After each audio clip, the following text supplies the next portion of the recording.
Assalamualaikum and a very good morning to all. Prof, we already have received nearly hundreds participants. Boleh kita mula sekarang InsyaAllah. Okay. Assalamualaikum and a very good morning to all. Alhamdulillah, today we are very fortunate to continue our session, webinar sharing session on online teaching and learning series at UTeM. For your information, this is a series 4 and we have run CAES, Center for Academic Excellence and Scholarship UTeM have been running the webinar sharing session for almost 3 series since the MCO. Okay, so now this morning we are very fortunate Prof. Abd Karim Alias will be here and is here now with us to share his vast experience, a very distinguished person itself on this online teaching and learning matters. And we are very glad and we thank you, Prof, for able to make it today. Alhamdulillah.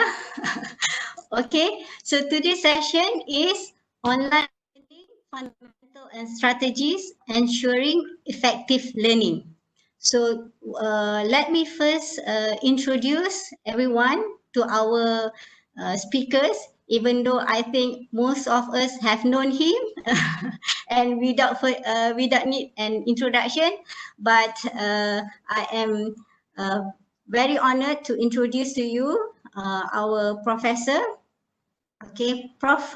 Karim Alias. Okay, I'm referring to Prof. Karim profiles at web. Prof. Karim is a professor of food technology at the School of Industrial Technology, UTeM.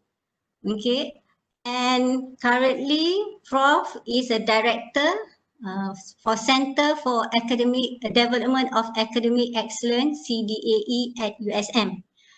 Okay, we have known Prof. Karim's a very distinguished professors as well as practitioner for online teaching and learning. Okay, he is a very strong advocate of leveraging the internet as an alternative medium for learning and teaching. And with his contribution and excellence, he has received many awards. Among it, in 2003, he has received the inaugural UTeM Excellent Educator Award. In 2010, Prof had received the Anugerah Tokoh, Distinguished Person in Anugerah Sanggar Sanjung UTeM. And on top of that, Prof has also received the prestigious Anugerah Akademik Negara Award, National Academic Award in 2008 for teaching. And in 2015, Prof has also received Malaysia's Rising Star Award, highest research recitation in agricultural science and food science and technology. So in his current role as the Director of Center for Development of Academic Excellence, UTeM, Prof is responsible for designing and running a professional development program in technology enhanced learning and student-centered learning for the academic staff at UTeM. Prof is also a master trainer for the Academy for Higher Education Leadership, ACAP, and involved as a trainer in various technology mediated learning workshop. So for today, Prof, who has a very vast experience in open online courses himself, is going to share with us all the fundamentals and strategies to ensure how we are going to design and deliver an effective learning during this new norm. Okay, I believe we are all looking forward for his sharing. And without further ado, I invited Prof. Karim to start the session. Prof, to you, Prof. Terima kasih Dr. Jariah. Thank you for the introduction. Bismillahirrahmanirrahim. Assalamualaikum warahmatullahi wabarakatuh. Selamat sejahtera kepada semua rakan-rakan dan sahabat daripada UTeM, dan saya pasti mungkin ada juga daripada misi-misi yang lain, tapi daripada mana anda berada ataupun di mana anda berada atau daripada mana universiti mana pada pagi ini, saya mengucapkan terima kasih kerana dapat join pada pagi ini. Dan thank you for having me, UTeM, for inviting me, Prof. Faizah and the center to share this topic, online learning fundamental and strategies, ensuring effective learning. I'll be sharing this topic not from a practitioner point of view.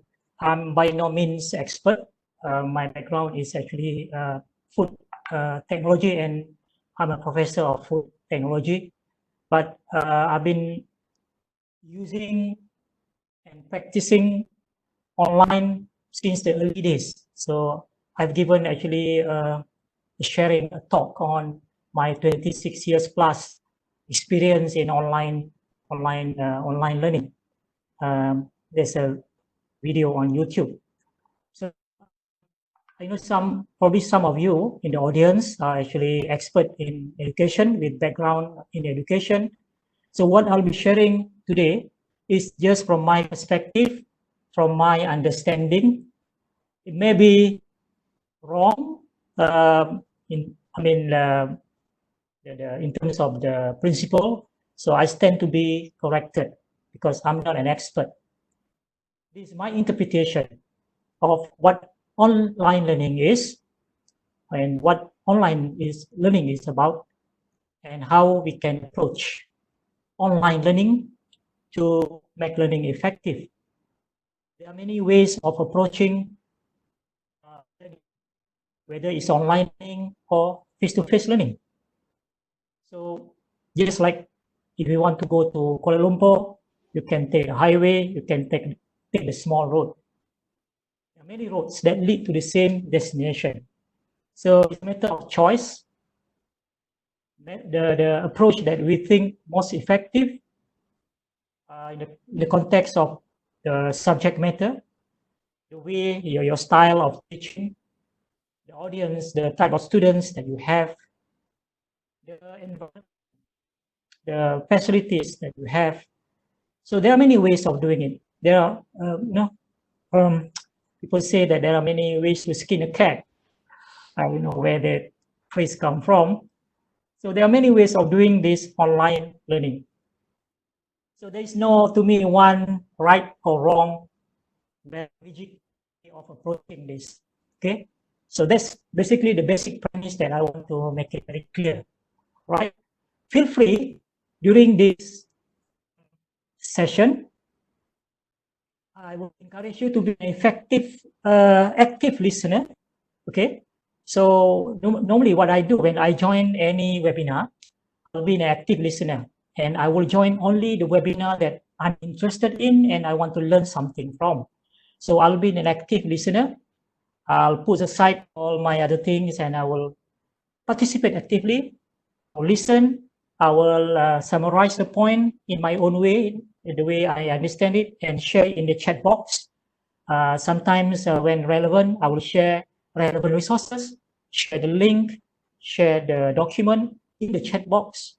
If you have questions, ask questions. So if you're already, we are talking about how we can have or conduct a very effective online learning, is actually by the students actively participating, actively listening, actively doing, actively summarizing, actively sharing, actively, kind of motivating each other, have a conversation of the point that is being,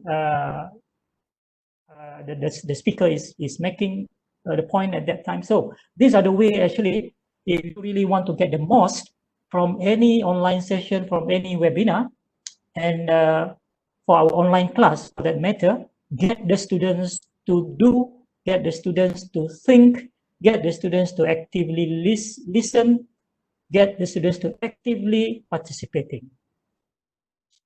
So that's basically the gist of it, the essence of ensuring effective learning in the online environment. Okay, right.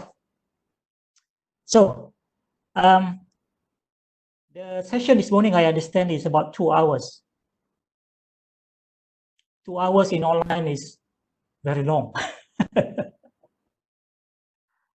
Because the concentration span of average learners nowadays, probably you have probably listened to this, hearing this many times, is very, very short.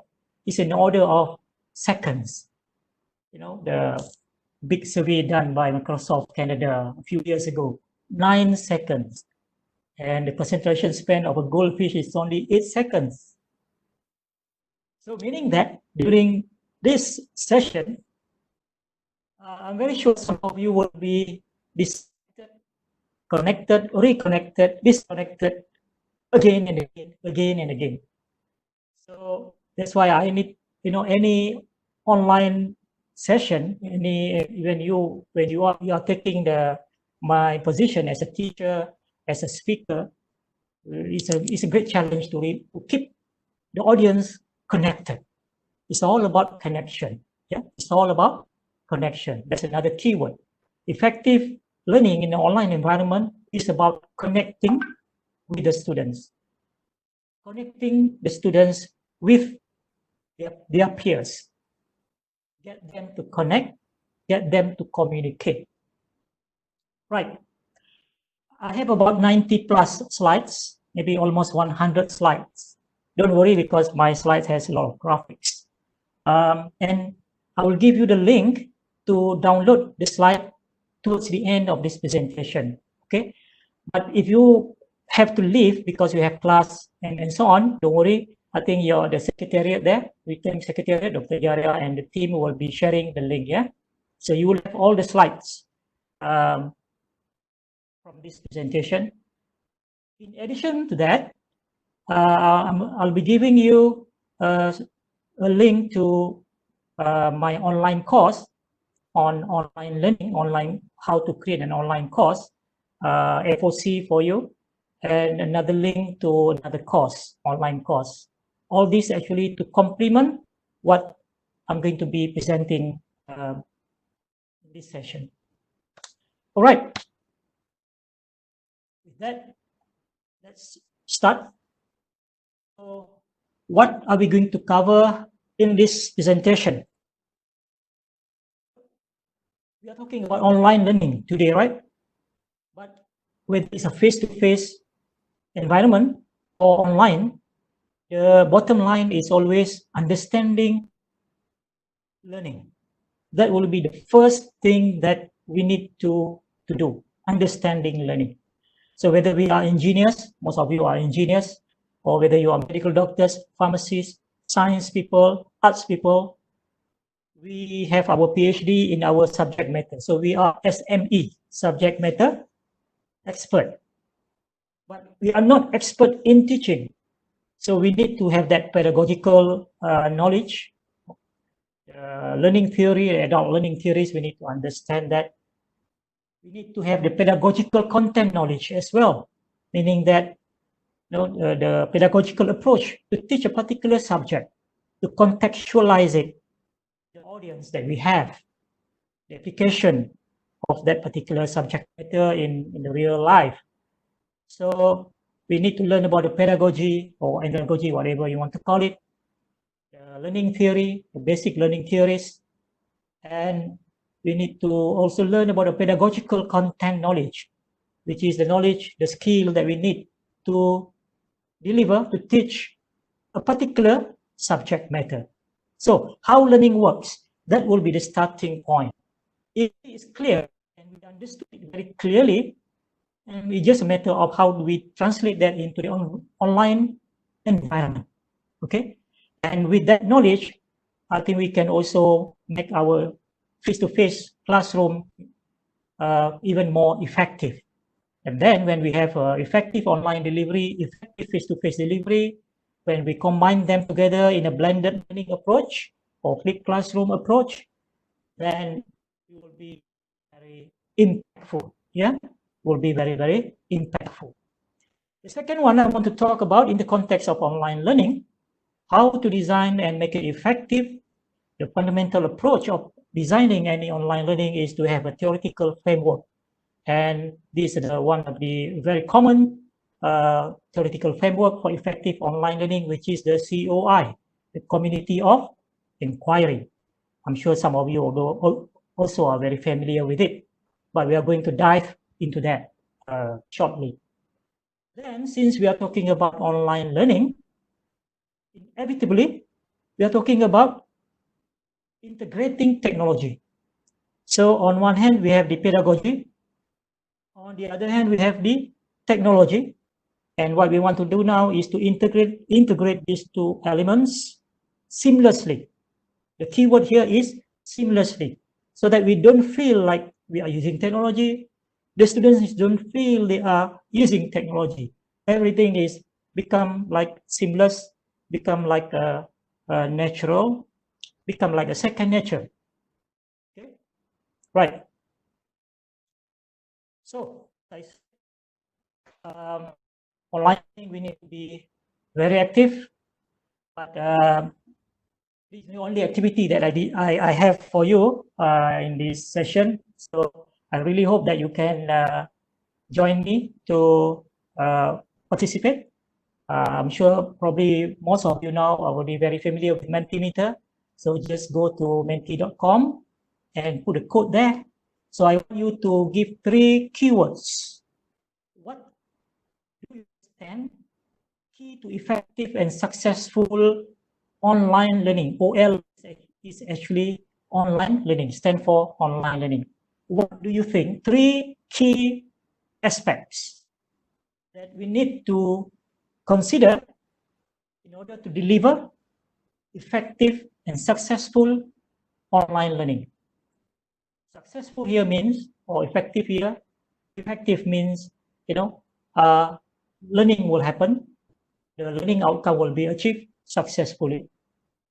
And when we do the assessment and so on, we will have the evidence that learning has taken place. So what do you think are the effective key to effective and successful online learning? Okay, I'll give you 1 minute to respond to this, then I will switch to the results. I'll show the results shortly. You are looking at my PowerPoint.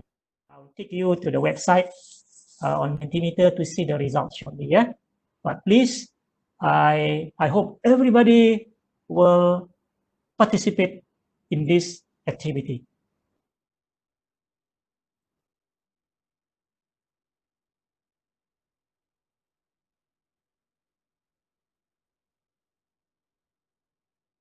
All right. Let's see. What do we have?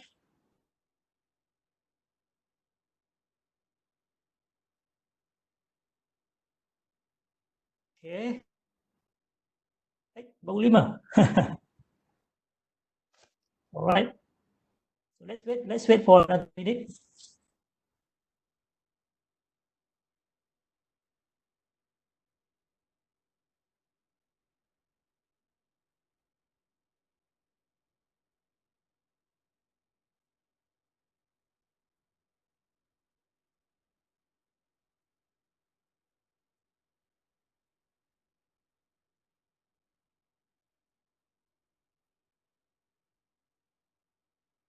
The code is shown on the screen, yeah?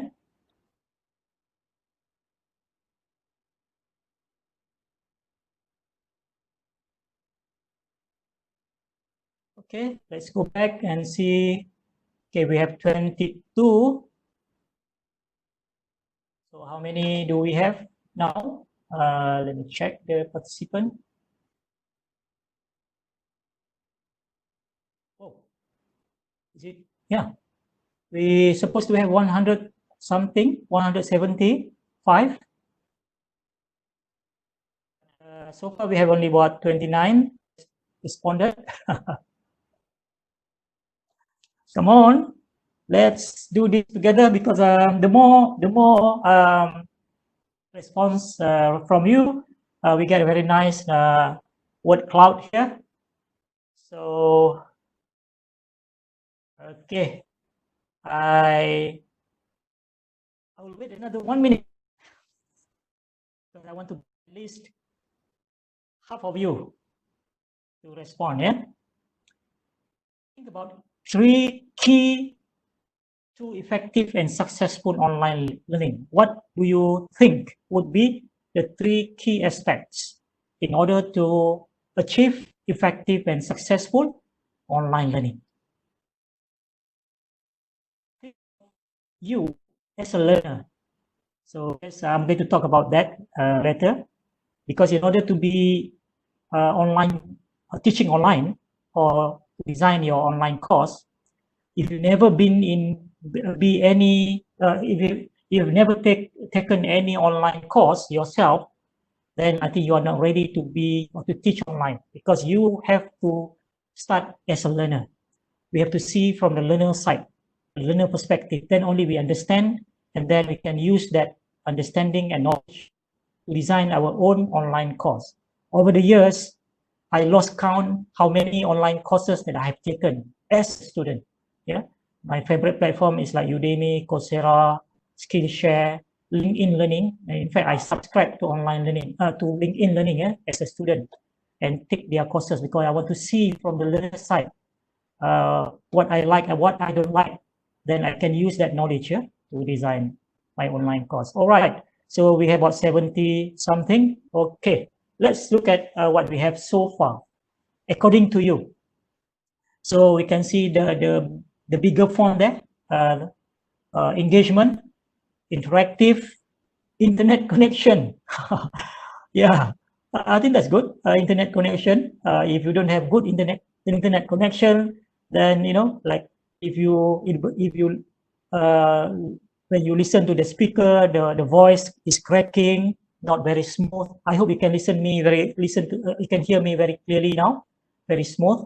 That actually very disrupting, very irritating if you are not able to listen to the speaker smoothly. Yeah, so that can affect the effectiveness and the successful online learning. Yeah, I think it's good. Right? Internet connection is one of the factors for effective online. This is actually about infrastructure lah, not so much about the design and the delivery of the course, but it is one of the factors that can affect. I agree with that. Engagement. So these words always come up when we talk about effective and successful online learning. Is about engagement, because engagement is related to many factors. It's related to the ability of the lecturer or the teacher to design the learning activities that would really engage the students. It is related to the motivation of the students. It is related to many other factors as well. Interactive. So interactive and engagement are, I think, closely related. So we can see active participation there. Suitable time. Yeah, suitable time. Maybe time could be a factor as well. Yeah, if you are doing your class in the morning around this time, probably I think this is the optimum time, because the energy level is still very high, the concentration level is still very good. If you are doing 3 p.m., 4 p.m. in the afternoon, that's probably not the best time, but sometimes you cannot avoid it. Yeah. Commitment, time management. What else can see here? Good preparation. Yeah, I agree with that. There's a small word there, not so big, but I think good preparation is also very important. Just to prepare for my live session, now I'm doing live streaming session every day, about 15 minutes, 20 minutes. To prepare for that, it's actually take me at least 1 hour, sometimes 2 hours, even for a short live streaming session online. You can follow that in the Aspiring Young Academic Facebook. Yeah. All right. Thank you very much. I have about 100 responses from you, and this the only interactive activity that I have during this session. All right. Thank you. Thank you so much. If you like, you can capture this picture with your camera if you want to keep a record of this. Yeah. Okay, then continue.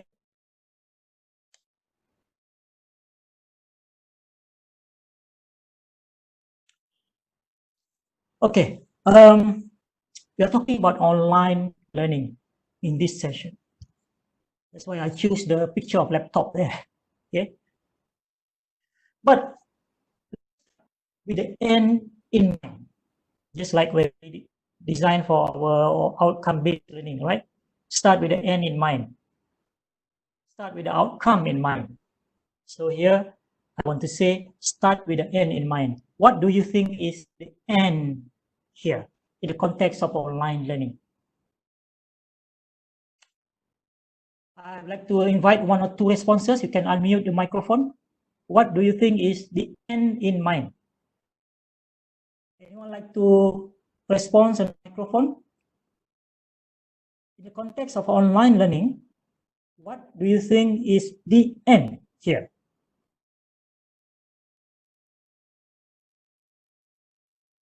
The impact of knowledge from the students. The impact of knowledge from the student. Yes. Achieving SLT. Sorry again? Achieving SLT. Achieving SLT. Okay. Others, can I invite one or two more? What learning outcomes. Learning outcome. Understanding, Prof. That's very obvious, right? Yeah, that's very obvious. Learning outcome. Yeah. Maybe one more. Start with the end. Understanding. Yes. Understanding. Okay. There's no right or wrong here. The end can be, many. All right. When we learning, Prof, it means that change in behavior. I mean, okay. Just the knowledge here. Yes. Thank you very much. I hope you can continue to respond when I ask for your kind of response. That will be very good. This is what we want to do in our classroom. It's not easy, I know. I have problem also sometimes with my students. Certain batch of students somehow very passive. So really need to push them, But after a few classes, so they start to get into it, So that's one of the challenges. Well, to me, it's always the bottom line is always about learning, right? So when we talk about end in mind, whether it's in the online context or in the face-to-face context, the bottom line is about learning, right? So therefore, the good starting point when we are looking into the effectiveness or planning and design of the online course, online delivery, and we can extend that the same thing to face-to-face delivery, is about learning.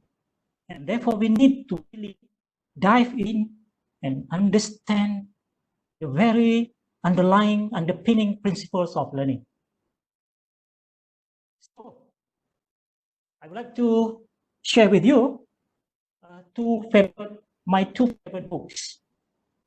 Yeah, I have the books there, the hard copy with the signed autograph from the authors. Yeah, on the left is the understanding the adult learner, because we are dealing with adults here. So I'm assuming everyone in the audience here is actually from the university. I don't know whether we have teachers. Do we have teachers from school in this session? I don't know. But we are generally we are dealing with adult learners. And some of you, if you're teaching MBA, if you are teaching ODL, Jarak Jauh program, and so on, you are dealing with not only adult learners, matured learners, experienced professional learners. And therefore, we really need to understand the fundamental principles behind effective learning, adult learning programs. Before we are talking about the technology, the online thing, and so on, the underlying principles of learning, we need to get it right. The second book, which I want to talk about in this session, is about how learning works. How learning works. That would be the anchor, kind of the starting point for everything. And this is actually based on the 7 research-based principles for smart teaching. I discovered that this book is actually available in the whole book is available in the PDF format. I don't know where or who shared the book online. So if you Google the title of the book on the right, How Learning Works, you'll find the whole PDF copy. But I'm not saying anything here because I think if you that's actually copyright infringement actually if we just simply, but up to you. But I have a hard copy of the book as well as I have the soft copy as well, but of course the legal copy of the book. All right. So I'm going to focus on the 7 research-based principles of how learning works based on the adult learning theories. And I will try to relate and contextualize it into the online learning principles, online learning design. And that would form the fundamental of everything, okay? So what are the 7 principles? The first one, how does students' prior knowledge affect their learning? The students, remember we are dealing with adult students. If they are university students, their age is about 20, 21, 22, meaning that they come with that 20 plus years experience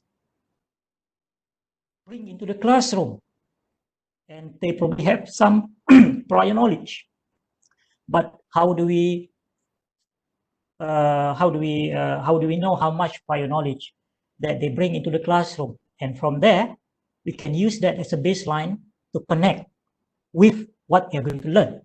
That's why it's important for us to know and to assess the prior knowledge of our students and how this prior knowledge will affect their learning. Right? So that's the first one. And the second one, how does the way students organize knowledge affect their learning? So this is basically how they put things together, how they make sense the information and whatever they learn in the classroom, how they connect the dots. Because remember, learning is about connecting the dots, connecting the random dots, making sense of that random dots. And we remember, when we were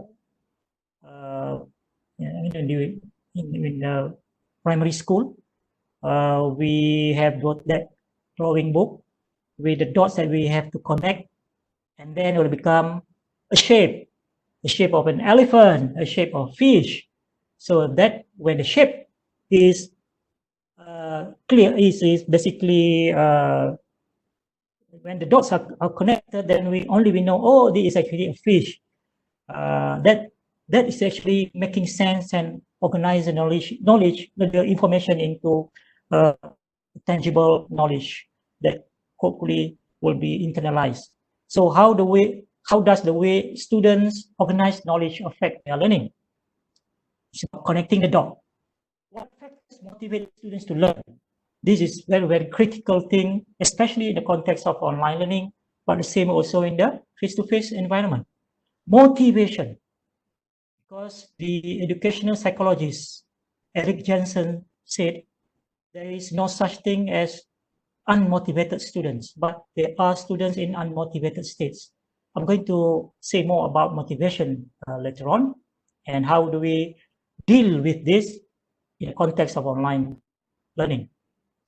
The fourth one, how do students develop mastery? Remember, there are 4 levels of learning, from the unconscious incompetence to the unconscious competent. The 4 levels there.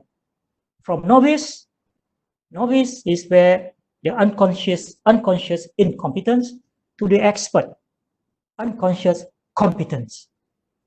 Okay. I forgot to put that slide, but it's okay. How do students develop mastery from novice to expert learner, to competent learner?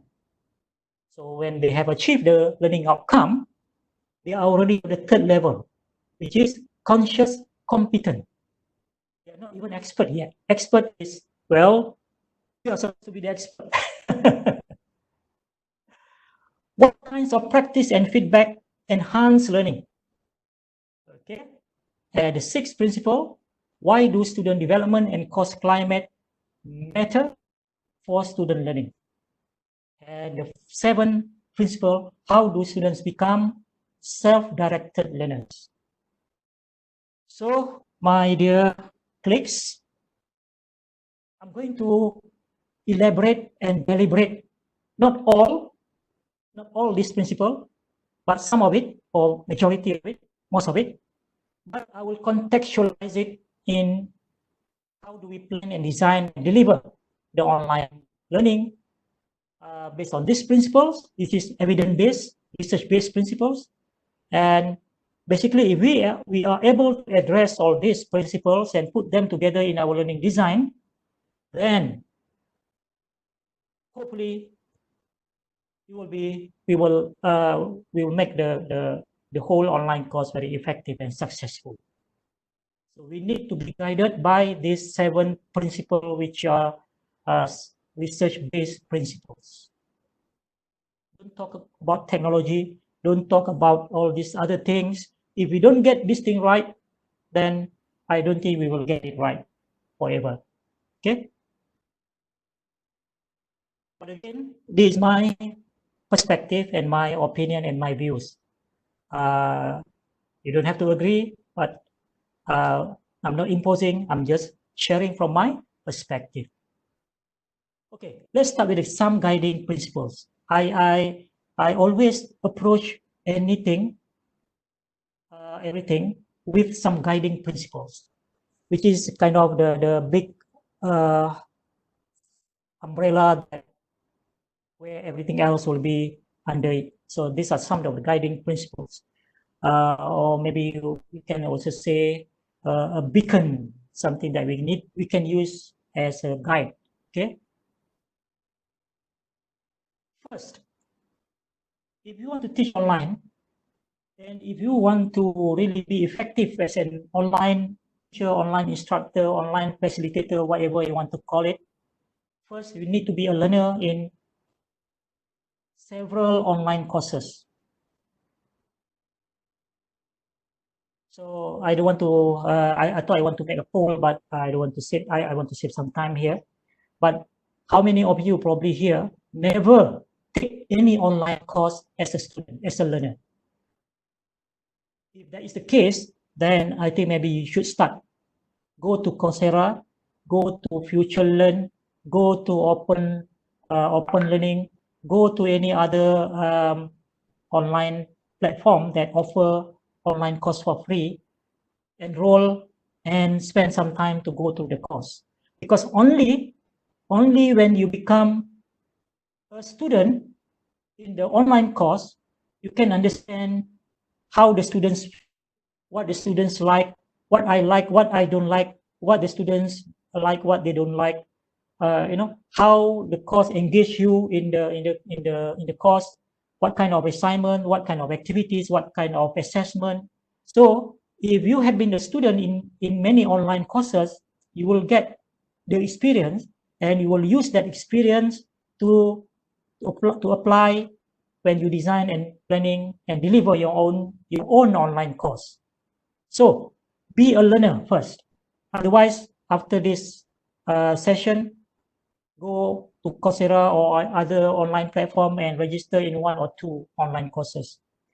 Over the years, I have taken, I don't know, lost count already, probably more than 100 online courses as a student. Some I completed, majority I don't complete the whole thing, but probably I have completed, I don't know, 10, maybe more, would be more, yeah. 2 years ago, I took 5 online courses on how to do online, how to do stock trading on Udemy. I want to learn, and I just wanted to prove a point. And finally, you know, I managed to trade successfully. Yeah. So that's be a learner on online course. Yeah. So in relation to this, this is actually Facebook post by Mohamad. He's one of the online learning facilitator, learning coach, and now he's running his class as a virtual class. Yeah, I would encourage all of you to check his Facebook and register in his virtual class. Very, very good. I have invited him many times to conduct workshop in USM, and all the participants are so happy with his classes, But this is what he said: how do I become a better virtual teacher? The best way to learn is to attend a lot of online classes, sign up for a lot of MOOCs, and just experience various delivery style as a participant. So you need to be a student first. Sometimes as facilitators, teachers, lecturers, trainers, and coaches, we are blind to the learning experience. Because remember, the 4 levels of learning, when you are at the 4th level, you are become an expert. So you are conscious, you are unconscious competence. You forget how you were once a student, how you were struggling as a student. So when you become an expert, you don't empathize with the students. So this is what we mean by the blind spot, the expert blind spot to the learning experience, because we are not on the receiving end. So a good leader is also a good follower. Likewise, a good teacher is also a good student. So please, if you have never been if you have never taken any online course, go and take a few courses as a student. You must experience first as a student. Okay. So start with the end in mind. And one of when we talk about learning, whether it's face-to-face or online, there are always two parties here. The student and the teacher. The teacher and the student. These two are actually inseparable. When we have learning, we have teaching. When we have teaching, we have learning. So start with the student in mind, because they are our audience. They are our, basically the part of the ecosystem of teaching and learning. So start with your learners in mind. Understand your learners. Who are your learners? Okay, they are adult. So therefore, you need to understand the principle of adult learning. So let's have a principle just now from the book. A good point to start. The adult students come in our classroom with their life experience. We must value their life experience. They have the prior knowledge. They have prior experience. They already have some wisdom at that particular level. We need to respect that experience, and we need to be able to leverage on that experience, so that we can bring them into the our learning design and apply the life experience into the learning activities and so on. So students come with their own preconception. So we need to understand this. Adult learners are autonomous. So we cannot treat them and holding their hand all the time like a kindergarten student or primary school student. Yes, because they are adult. So we need to empower them. So this is about empowerment. It's about giving them the trust, giving them the responsibility. So we need to, someone raise a hand. Yeah, please, if you want to interject or asking question. Zamri, Dr. Zamri, go ahead.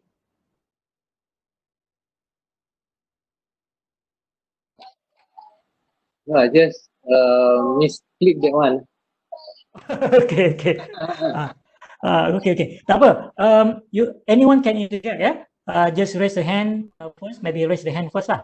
Go ahead and unmute the microphone. Okay, tak apa. And another one is self-directed, and this I think becoming more and more important nowadays. In fact, in the face-to-face classroom, we want our students to be self-directed learners, self-regulated learners. But even more so, in the context of online learning, we want them to be more self-directed. And that's the principle number 7 in the book just now. I'm going to talk about it shortly. Okay? And another one, the last but not least, mutual respect. And this is also very important point. Don't forget that our students are adult learners. They have feelings, they have emotion, they are sensitive. So because I have observed over the years, sometimes we treat the students as if they are a small kid, you know. Sometimes we tend to forget. That's why the expert blind spot and the affective side, the affective domain, you know, the emotion and so on. We need to be very careful. That's why I always tell the young lecturers, empathy, empathy, empathy. Don't forget when we were once a student. Don't forget the time when we were struggling, when we learned that subject, you know. So put ourselves in that moment when we were students so that we can have that empathy and try to understand the situation that the students are in, so that we can make an appropriate intervention there. Okay, it's what intervention. Yeah. All right. So start. The bottom line is about learning, understand learning. Then you should start looking at the students, understand our students. So then, of course, we have teachers. This is where we come in. So in order to be a competent online teachers, I just use a word teacher here, then we need to learn the skill. So some of the things here, compare when we look at are you in here, are you can you consider yourself a competent online teachers, or competent or already competent teaching online, or are you, can you describe yourself as a novice instructors? So in to determine which one are you, there you say, we see here, novice instructor, focus on getting the course on the LMS.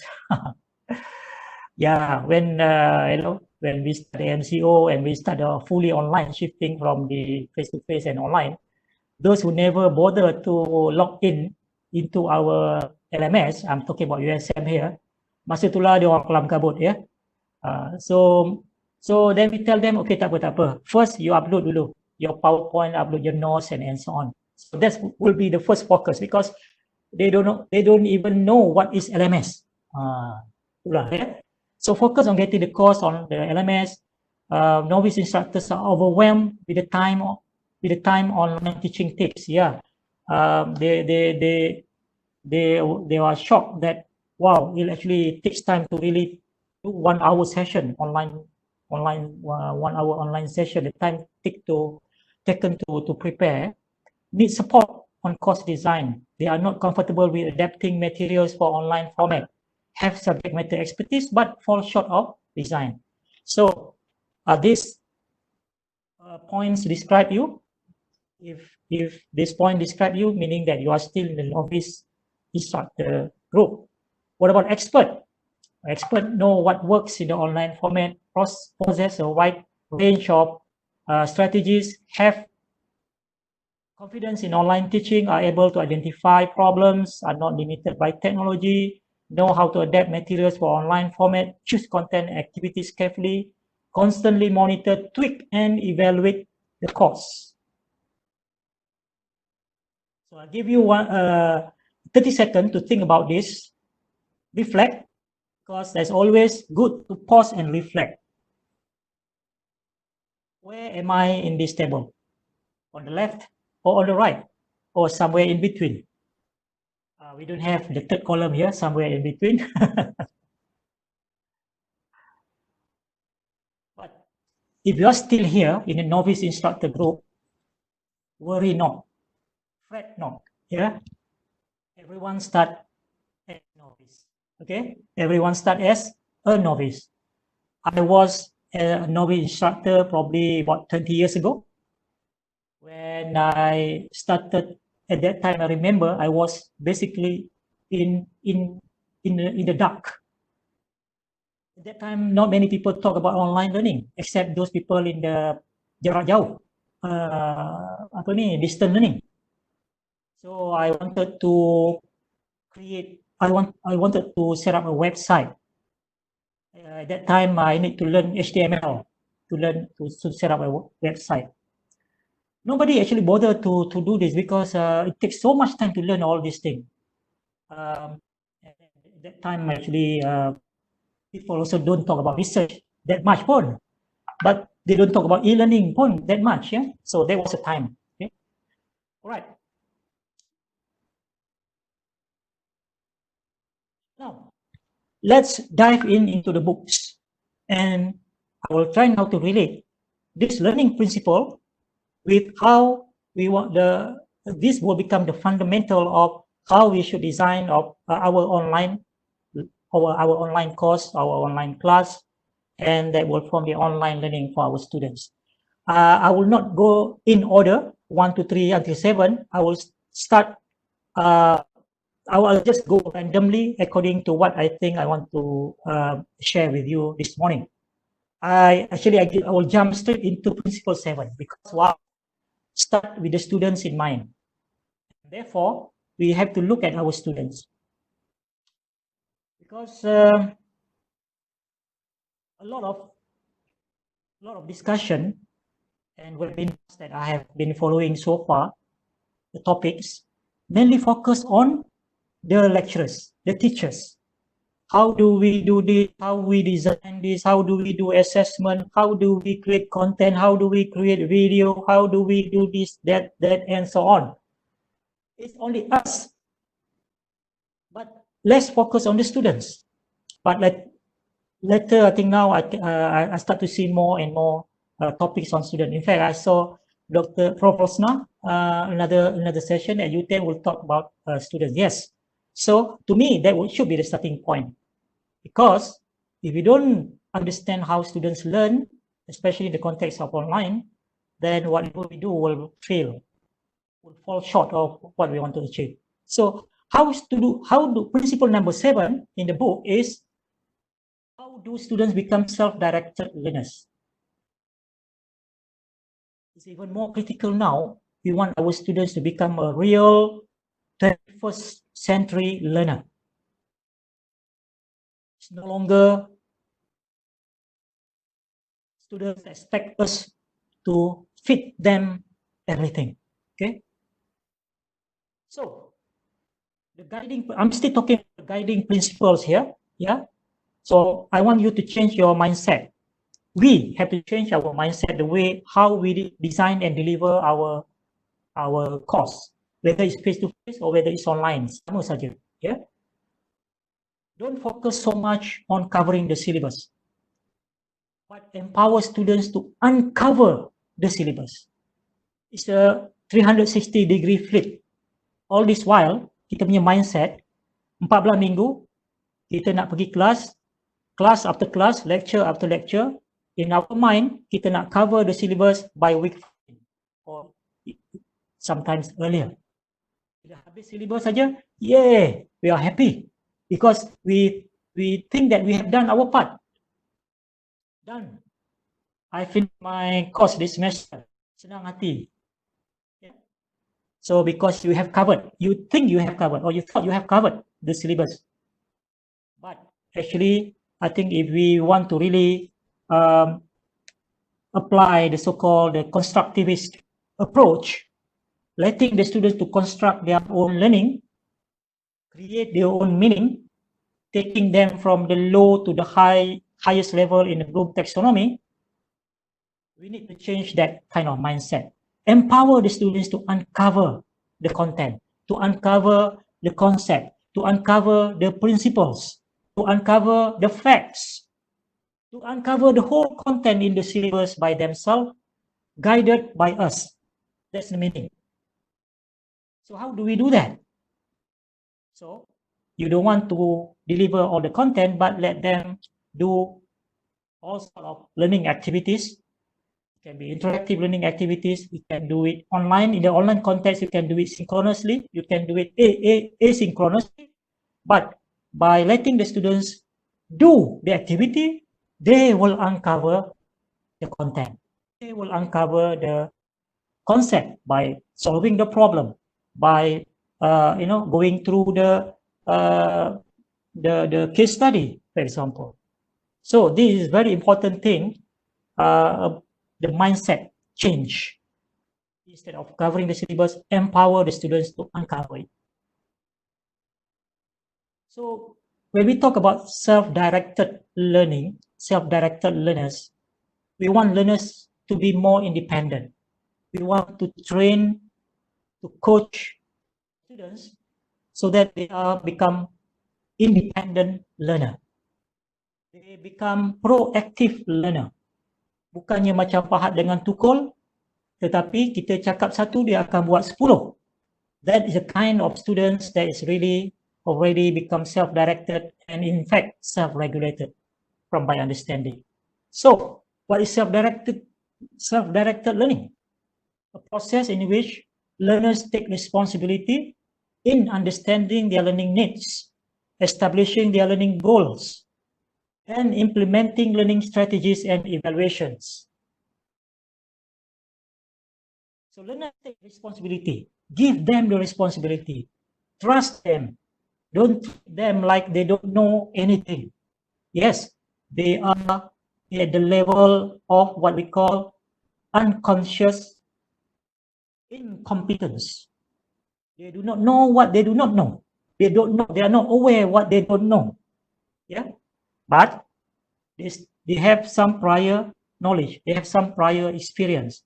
They have some life experience that they bring into the class. So this is where we can give them the responsibility to, with our guidance, to understand about their learning needs, establishing their own learning goals. They must have clear goals what they want to achieve.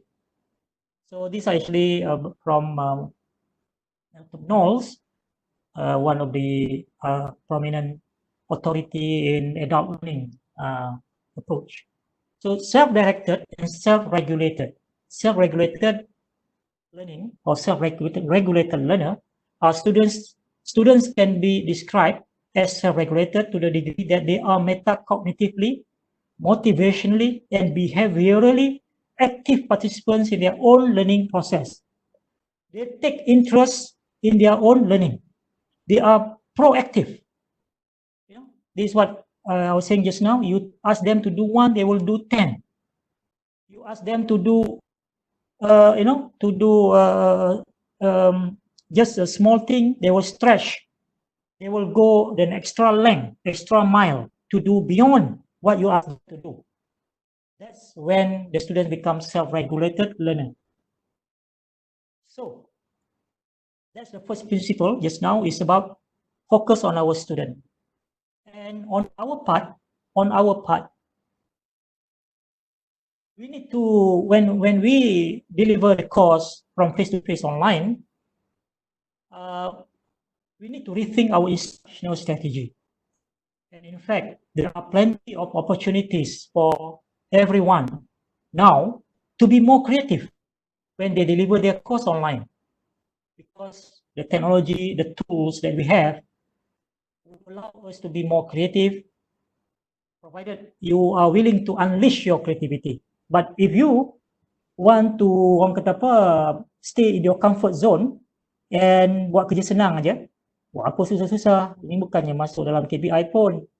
So when you have that kind of mindset, then you will stay the same, meaning that whatever you do online, whatever you do on face-to-face, so all you need, all you do is just upload your PowerPoint, or maybe the most you just record the PowerPoint and just narrate the PowerPoint, then you are happy.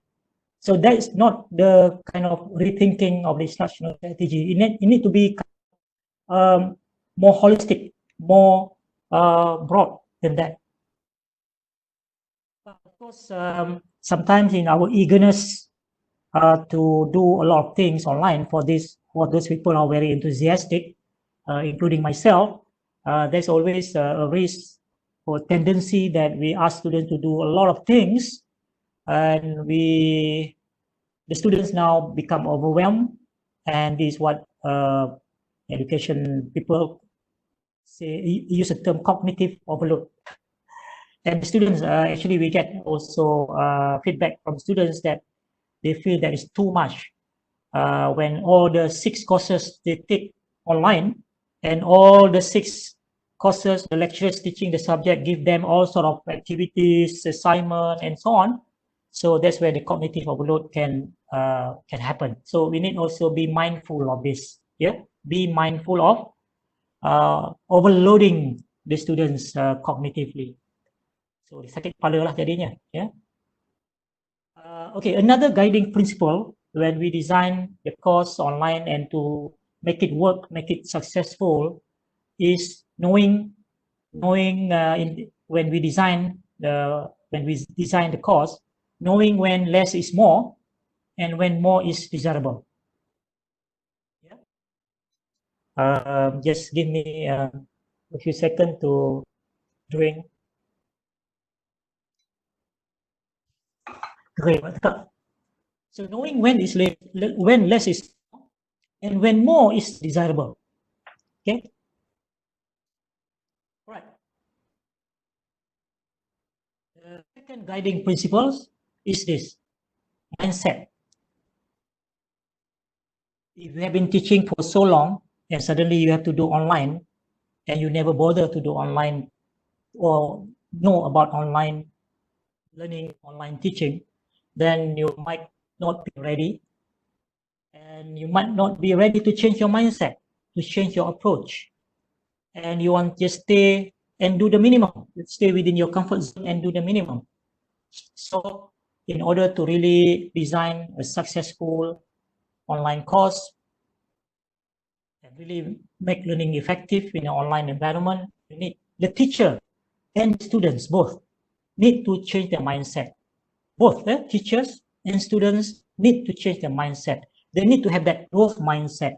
They need to have that willingness to learn new things, new skill, new tools, new approaches, new strategies, new way of teaching, new way of learning. So if you don't have this mindset, not willing to change, then nothing much will change. Skill set. So mindset is one. Okay, the another one is skill set. You need to learn a new skill set to be successful in teaching online. The students need to have to learn also a new skill set. We cannot assume they have the skill set to learn effectively online. They may seem to be good, tech savvy, but maybe not the context of learning. So we need to also pay attention to that aspect. In terms of skill set, how do we adopt the pedagogical principles in the online environment? How do we adopt this pedagogical principles? So that principles in the book just now, that's what I'm trying to do now, how to contextualize it in the online environment. Pedagogical content knowledge, yeah, in terms of skill set, tools and tricks of the trade. What are the tools that you need to learn? How to create video, huh? How to create a podcast, yeah? How to do interactive activities? How do we do assessment? So all these require tools that you can use, and there are so many tools that you can learn. So tools and tricks of the trade is very important. Of course, if you just do it because of this MCO, because of this COVID-19, then after that you stop, well, please don't, because you need to continue to practice in order to really to become well-versed, to become very, very competent to conduct effective online course in the online environment. So there you are, mindset, skill set, practice. That's the guiding principle of this. So when we practice until the point you can prepare your video, you can prepare your learning activities, everything on the fly, literally on the fly, meaning that even when you are in a plane, you know, you can open your laptop and you can create content easily, create activities easily, make it effortless, painless. Okay. Any question at this point? Maybe one or two. You can unmute the microphone. Comment or questions? Yes, yeah. Can I have a question here? Okay. This is what we find at UTeM, and I believe it's the same in USM, to change the mindset of lecturers. Because you see, for those lecturers, like macam ni pun ada 100 and plus. So this is actually the number of lecturers who always want to change, want to use new technology. But what about the rest yang saya panggil conventional tegar. Yang conventional tegar ni yang susah kita nak change the mindset. I believe the skill set will come later. Once the mindset is changed, so kita boleh ajar the skill set, how to create video and those things.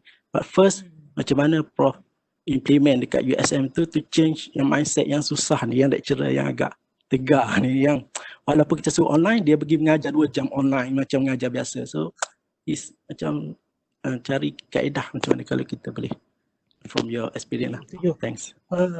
There is no secret recipe lah. There's no secret recipe. And yes, I have to deal with this group. Also in USM, ada kawan-kawan daripada school di USM yang memang actively doing all this online, very enthusiastic and so on.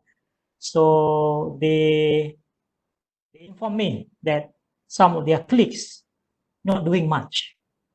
And even the students complain, or give the information that they tell, oh, how come this student take the course from this lecturer and this lecturer, and they compare. The students compare notes. So when they see one lecturer is doing a lot of things online, and be very creative in engaging the students and so on, and when the students go to this course and they don't see anything, anything there. Except the notes, PowerPoint and so on, there's no engagement, there's no motivation for there's no communication basically.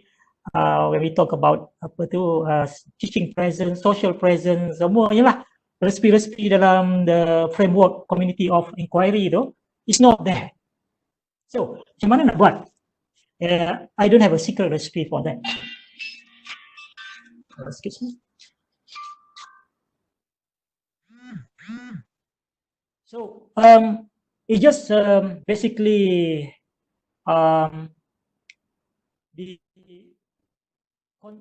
the continuous effort from the school, from the faculty, and from the university to push the agenda of online learning. Sometimes, like in USM now, the VC is pushing very hard. So it's almost more like a top-down lah, almost like a top-down. So I guess when majority are moving into the same direction, so this minority sooner or later will feel compelled. They will feel compelled to join the crowd. So I can say that we are just hoping that this small group will sooner or later join the bandwagon, join the crowd. When majority 90% is already going on the same direction. But you want to stay in your own bubble, probably they will feel not comfortable anymore to stay in their own bubble, so they will go. So that's my answer lah. But there is no secret recipe lah, I rasa. So I hope that probably not satisfying. I mean, really a very good answer. But unless you make it top down and you force everyone, but I don't believe in forcing people because it's not sustainable. So they will just do the minimum to fulfill the so-called instruction, but they won't go to the extra length. What I want is the motivation. When we talk about the motivation, it applies to both students and lecturers.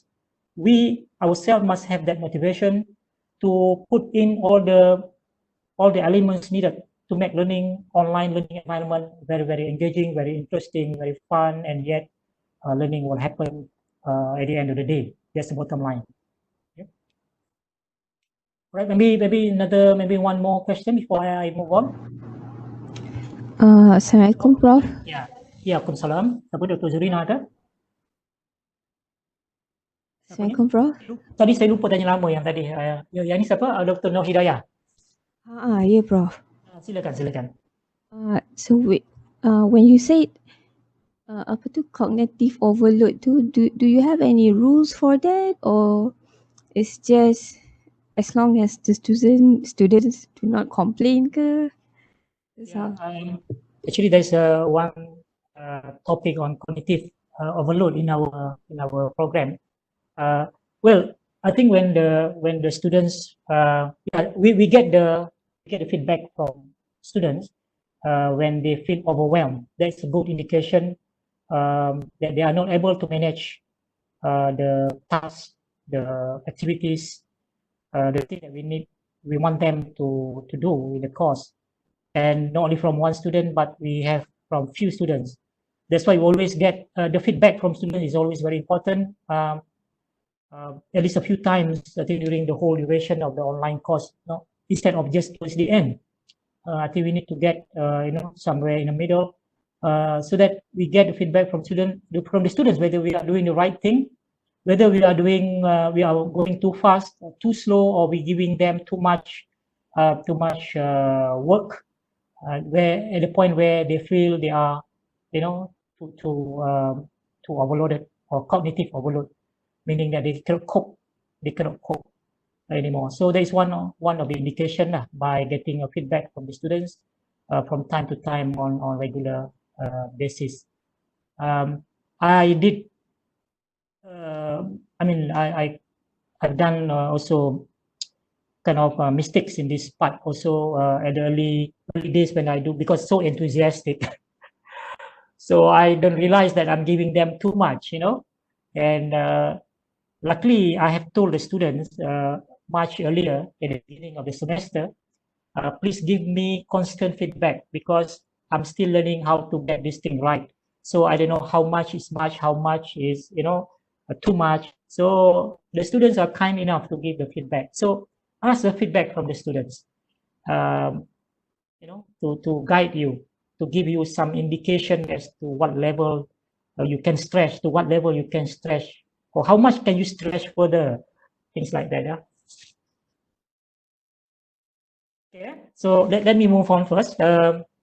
So let's dive into the online thing. How do we now, while we are looking at the fundamental aspect of online learning, and how do we now integrate those principles, those fundamentals, into the design of the online course and to deliver it effectively, right? So I have another 45 minutes. So I hope I can have about 10 minutes to the end to have a Q&A. So let me run through this.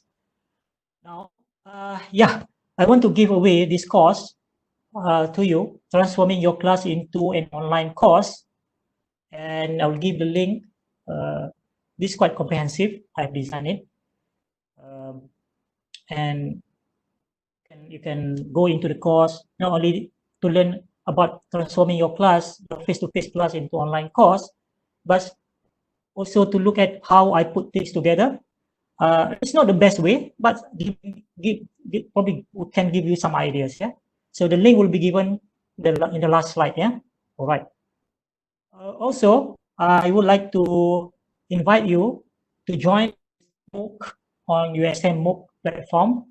I'm giving you the link also on the last slide, engaging online learners.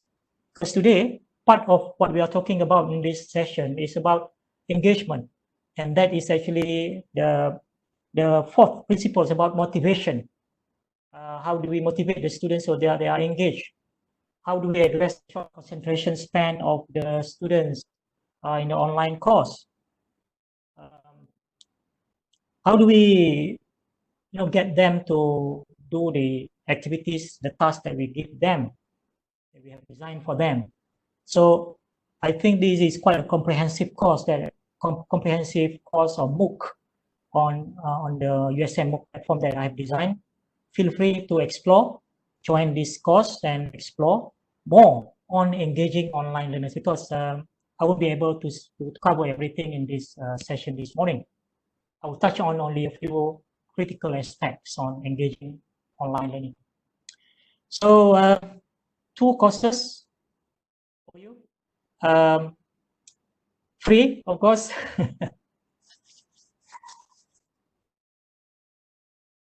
Yes, in return, I just ask for your doa, so that doa untuk kesehatan supaya saya boleh terus-menerus menghasilkan konten untuk people. Yeah. So online learning. Do you think we are doing online learning now during this MCO? setengah. Some people say like this Clint Lalonde.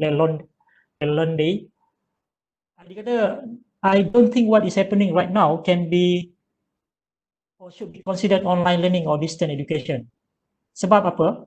Dia kata a true online learning is well planned, deliberate and thoughtful in the sense that online courses often take months or even years to develop, not days or weeks.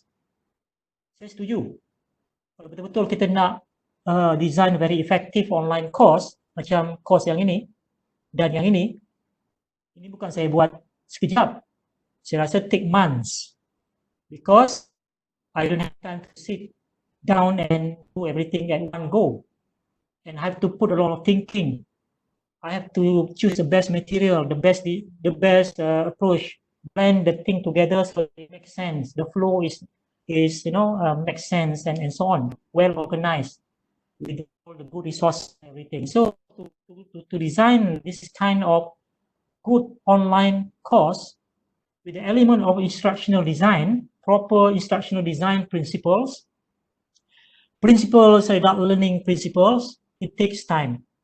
Itu sebab I always say to people, if you really want to do comprehensive, good, effective online course, you need to be strong and very patient. It takes time. Okay? Rome was not built in one day. The same thing like in any course, online course, you cannot build it in one day unless you really put your time on it. So it can take days, if not weeks. But some expert pula, pandangan dia berbeza. Dia kata online learning should be fast, fun, crazy, unplanned, and inspirational. Well, I agree on the inspirational part. But fast, fun, fast. Well, I don't know. I cannot do it fast. I'm a slow worker, slow learner and slow worker. So I cannot do it fast. Fun, yes, I agree. Online learning must be fun. Crazy, yes, I agree. It can be crazy. Unplanned, not really. To me, it must be well planned. It should be provided by people who are more like DJs, very entertaining lah, than television producers. It should be move and swim, be ad hoc and on the fly. Itu dua pandangan yang berbeza dan ekstrim. To me, we can take somewhere in between this one and this one. Alright. Apa yang kita buat sekarang ni basically is emergency remote teaching, ya. Sebab kita nak, we just want to get on to carry on with teaching, taking from the face to face to online. So kita buat apa yang boleh, tetapi mungkin tak really follow the well designed how we should design the course in a proper manner. So itu sebab kita panggil sekarang ni yang kita buat ni remote teaching, ya. Tapi kalau nak betul-betul buat proper online learning, it takes time. So how do we create an immersive online learning environment? The keyword there is immersive. Apa maksud immersive? I would like to invite two responses here. Anyone like to interpret what does it mean immersive in the context of online learning environment? Quick response, please. Kalau orang Kelantan, immersive tu galik.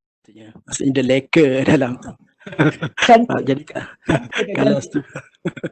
kalau student online macam okay. Yeah, Dr. Sharizan, I think your answers really hit the basically apa orang kata you nailed it lah. Yeah, ghalib. I like that. Ghalib. Okay, tak apa. Another one maybe, another immersive. Ghalib tadi dah cantik tu. Ghalib. Another response. Anyone please? What do you understand by creating an immersive online environment?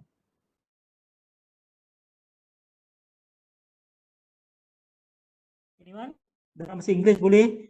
Tetapi Dr. Sharizan tadi dah bagi bahasa Kelantan. Cantik betul. Okey, dalam bahasa Perak ataupun Lorat Utara ke apa ke Terengganu lah. Macam mana? Immersive. Dalam bahasa Mandarin, immersive apa dia? Cantik lah. Yang lain tak dapat fikir lagi ni. Ghalib tu. Ghalib maksudnya, basically, kalau kita dah tengok satu movie tu, kita ghalib lah katanya. Maknanya kita dah terpaku. Kita engrossed. Kita rasa seronok, amat seronok. Completely involved, Prof. Ya? Completely involved. Completely involved, completely engrossed. Itu dia immersive. Wow. Tak tahulah. Bukan tak tahu boleh dapat ke tahap itu ke tidak. Tapi itulah yang kita should strive for. Ya, immersive learning environment. Cuba kita fikir. Starbucks coffee. Ada ramai kat sini pergi Starbucks, minum Starbucks. Saya bukan peminat Starbucks. Kalau orang nak belanja pun saya tak nak. Sebab saya tak minum kopi. Why do people go to Starbucks? Okay. Siapa nak cuba jawab? Why do people go to Starbucks? Sorry? Sebab buih dia sedap. Coffee lover. Coffee lover. Alright. Because of the product lah, because of the coffee. Ada tak sebab-sebab lain? The ambience of the environment. Cantik. Siapa tu cakap Dr. Nur Azlin? Ambience. Apart from the coffee is the ambience. The experience. The social conversation. So, nak saya kata, duduk kat Starbucks ni abang ada rasa macam, dia kata, macam nak kata dia? Dia lain lah, dia kata, kan macam tu lah. Saya kata buat apa, buang duit je. Okay, it's the ambience, the experience, the social conversation. So, taking from this, how do we use this in designing kita punya online learning environment? Can we create that ambience? Can we leverage, take advantage of that social conversation among the students in the group, in the online class?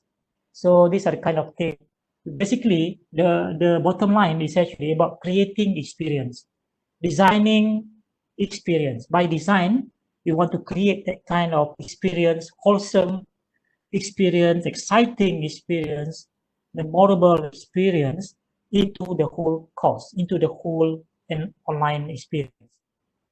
So back to when we look at how we design our curriculum, dalam kita punya OBE and so on, sampai kita pun sekarang ni dah muak lah tengok benda ni kan. Cognitive, affective, psychomotor. Kat UTeM ni ramai yang saya dengar ada gunakan istilah muak. Dah muak lah Prof dengar ni. Minta maaf lah saya katakan. Tapi jangan sampai muntah dah lah. Tapi kena cakap lah. Cognitive, affective and psychomotor. Tapi sekarang ni kebanyakan bila kita buat dalam kita punya OBE tu, dalam untuk mencapai menggembirakan hati auditors kita kata, adalah kita buat ni ikut, kita jadi skema je lah kan. Kita buat, kita dokumen dan sebagainya, tapi adakah kita merealisasikannya, menghayatinya di dalam kita punya actual learning delivery? Design is one thing, but to deliver what we design, so when we design the learning outcome, when we put the learning outcome is actually kita punya promise. It's our contract to the student for the course. So if we don't deliver that contract, we breach the contract. So that's why I think we need to really understand how we put together the cognitive, the affective and the psychomotor together seamlessly. So of course, when we look at the broader aspect of the 21st century education, 21st century learning, the so-called NAMC, so we need to blend all these elements together, again, seamlessly, and align it with the cognitive, affective, and the psychomotor tadi. So we have the critical thinking, communicate clearly, work collaboratively, embrace culture of respect, community, building community, develop creativity, and utilize the connectivity.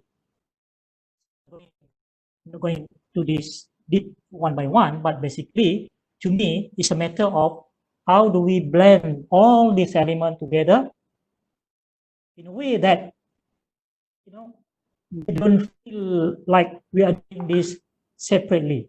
You cannot be in silo. So when we design, let's say, scenario-based learning, problem-based learning, challenge-based learning, whatever strategy that we want to use, in that particular activity, if we want to list down, we can list down, okay, what about the critical thinking? What is it here? What about communication? What is it here in this activity? And so on and so forth.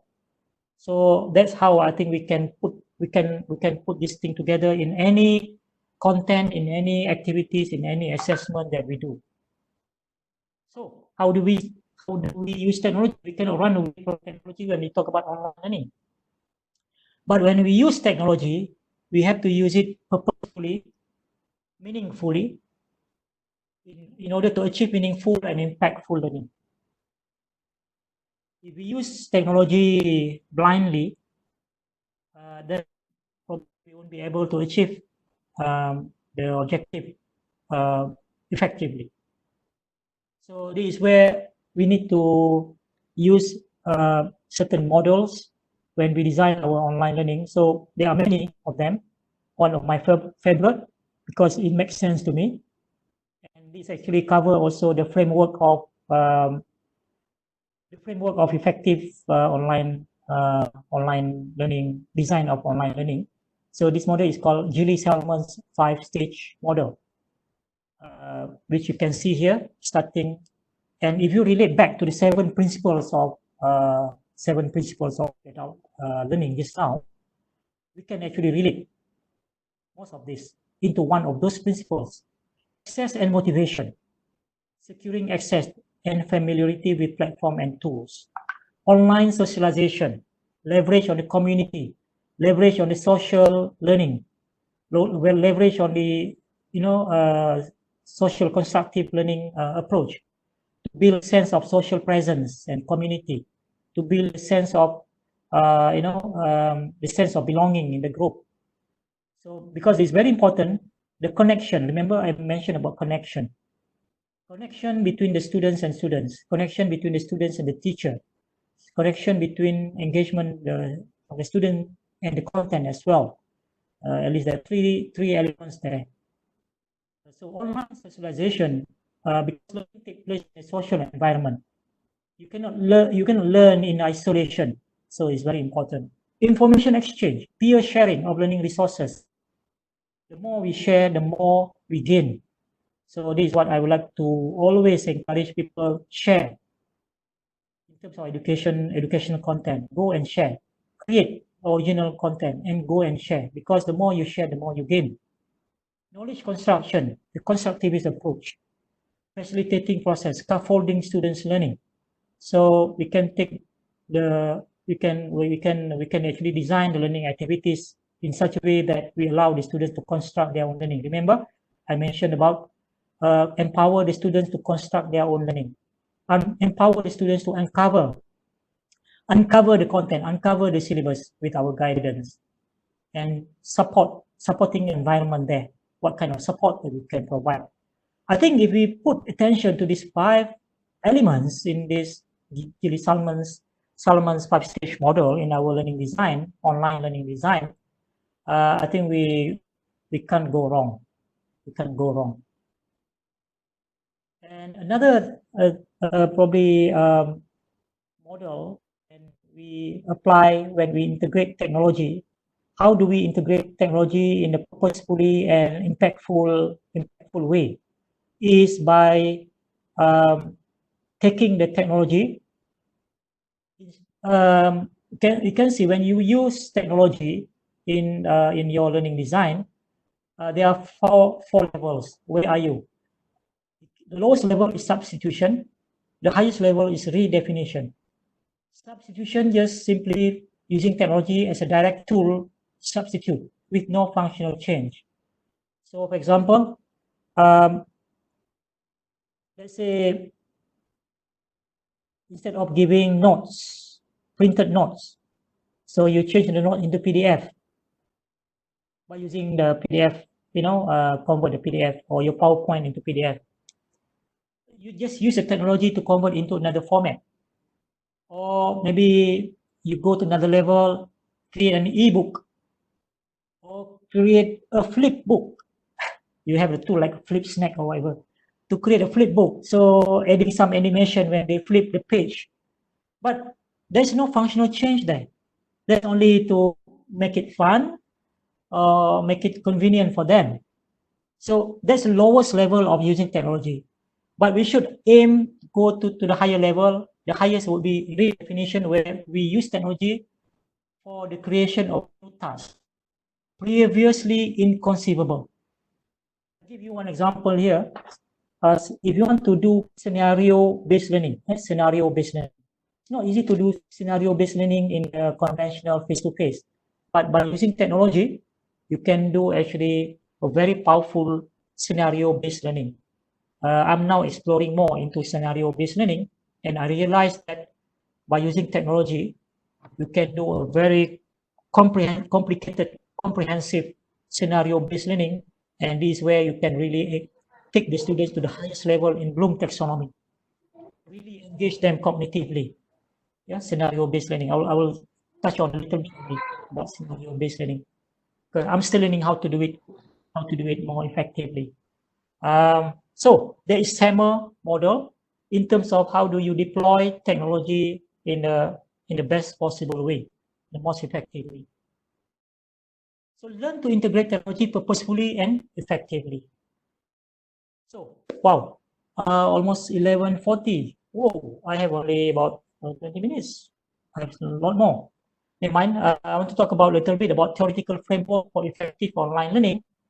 So can we build something that can effectively support social presence and community and in an online environment? And this is something very important, because when we are online, we don't really see the students, even though when we have synchronous, most of the time we have asynchronous. Asynchronous meaning that it's not real time.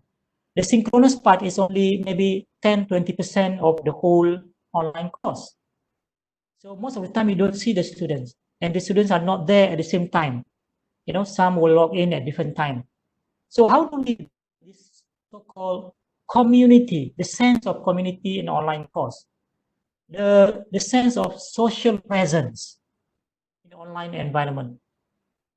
So this is where we need to understand something what we call community of inquiry. And since we are going big into online from now onwards, I think I would encourage all of you to learn and to read more about community of inquiry, the framework of online learning, COI, community of inquiry. These are, when we say community of inquiry, it's a community, which a group of individuals who collaboratively engage in purposeful critical discourse and reflection to confirm personal meaning and confirm mutual understanding. Excuse me, I want to take a sip.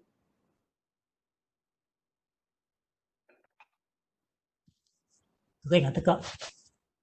senang kering tekak sekarang ni. Lu boleh cakap terusan. So, this is actually an interactive diagram. So there's a link. You can go to this link if you want to go now or later. So that's the link. Of course, you will get the slide also. So if you go to the link, you will see each one of these elements are interactive. You will get more information. What is social presence? What is, and there's a video describing about social presence. Here, what is cognitive presence? So there's more information there. All these are actually interactive elements, yeah? Okay. But there are basically three elements: social presence, cognitive presence, and teaching presence. In any good online course, good online environment, to create that good and online, effective online environment, you must have social presence. What is the social presence? You see the purple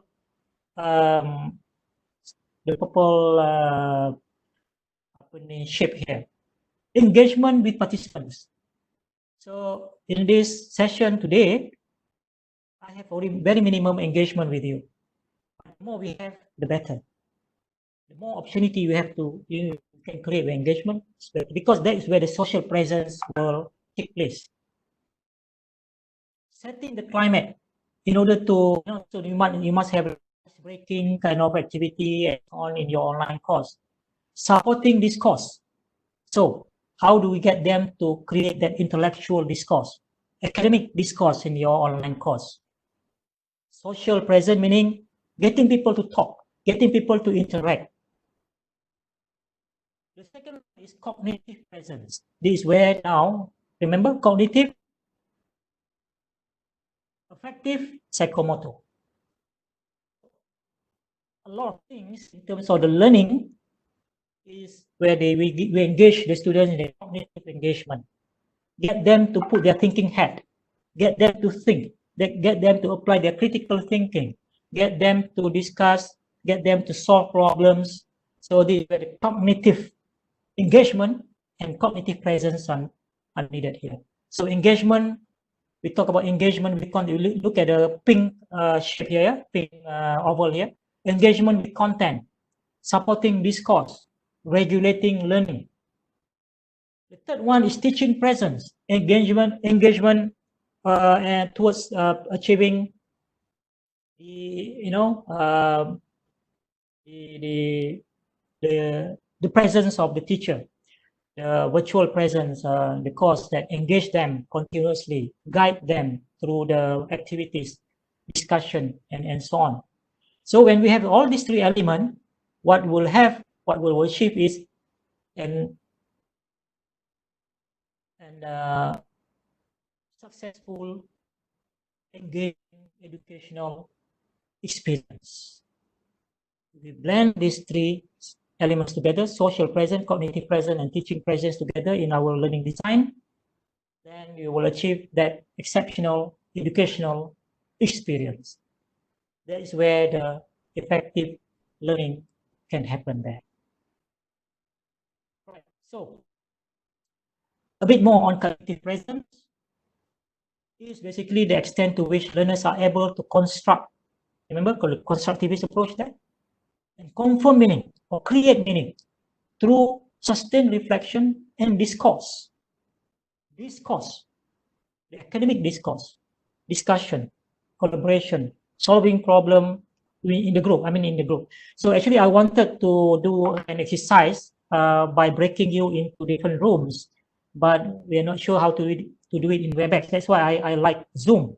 In Zoom, provided you subscribe to the package yang untuk webinar tu, kita boleh break up the student. Let's say we have how many participants here now?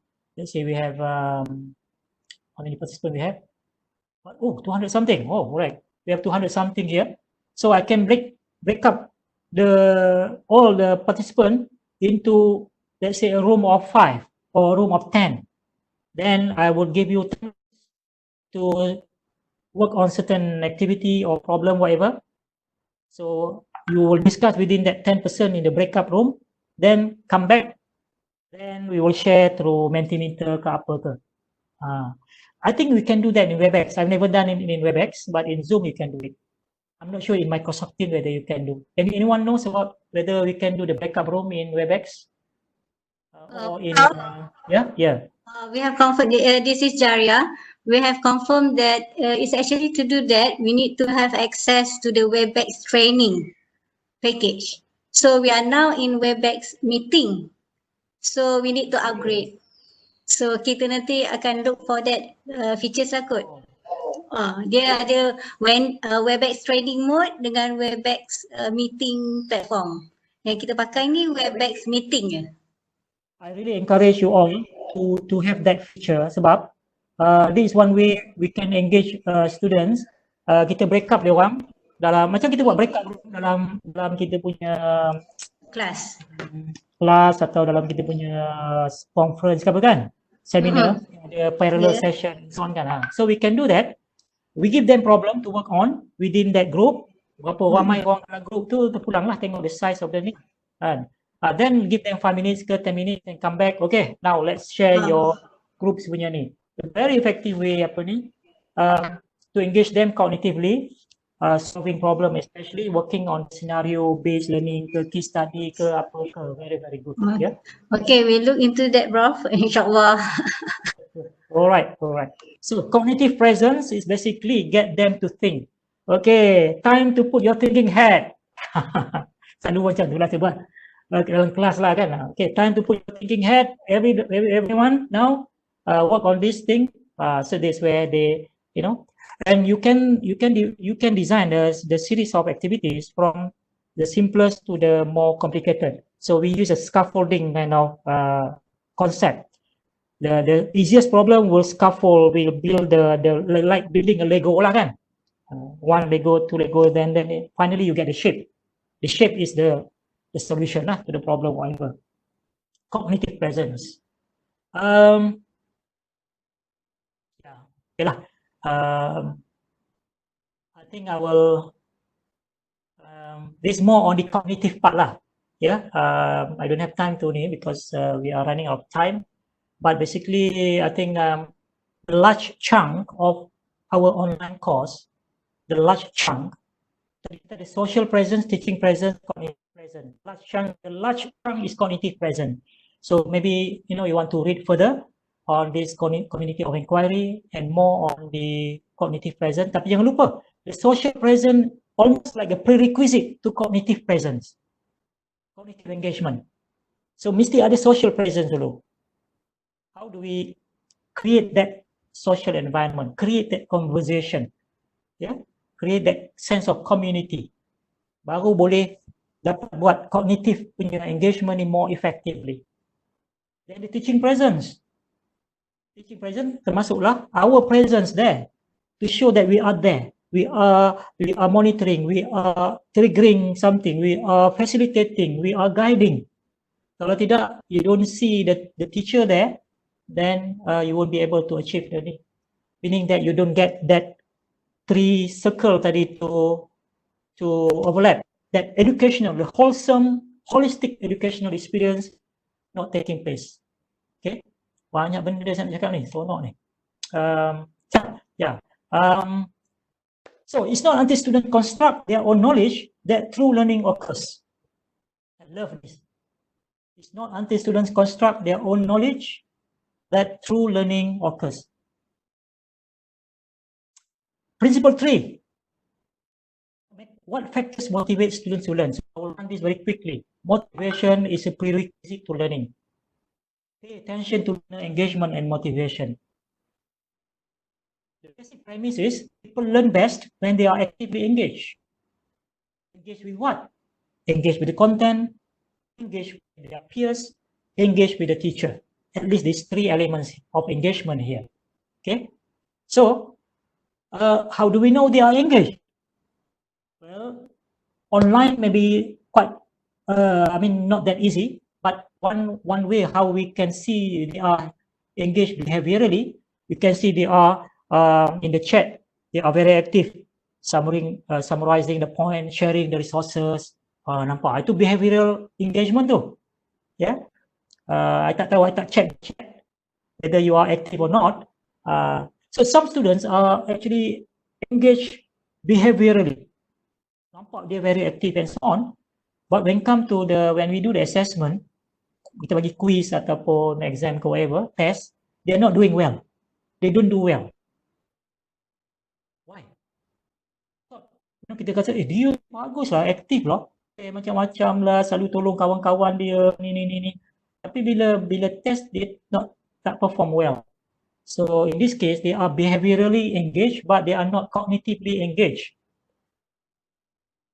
So the cognitive engagement is another one, and the effective engagement, the connection, the emotional connection.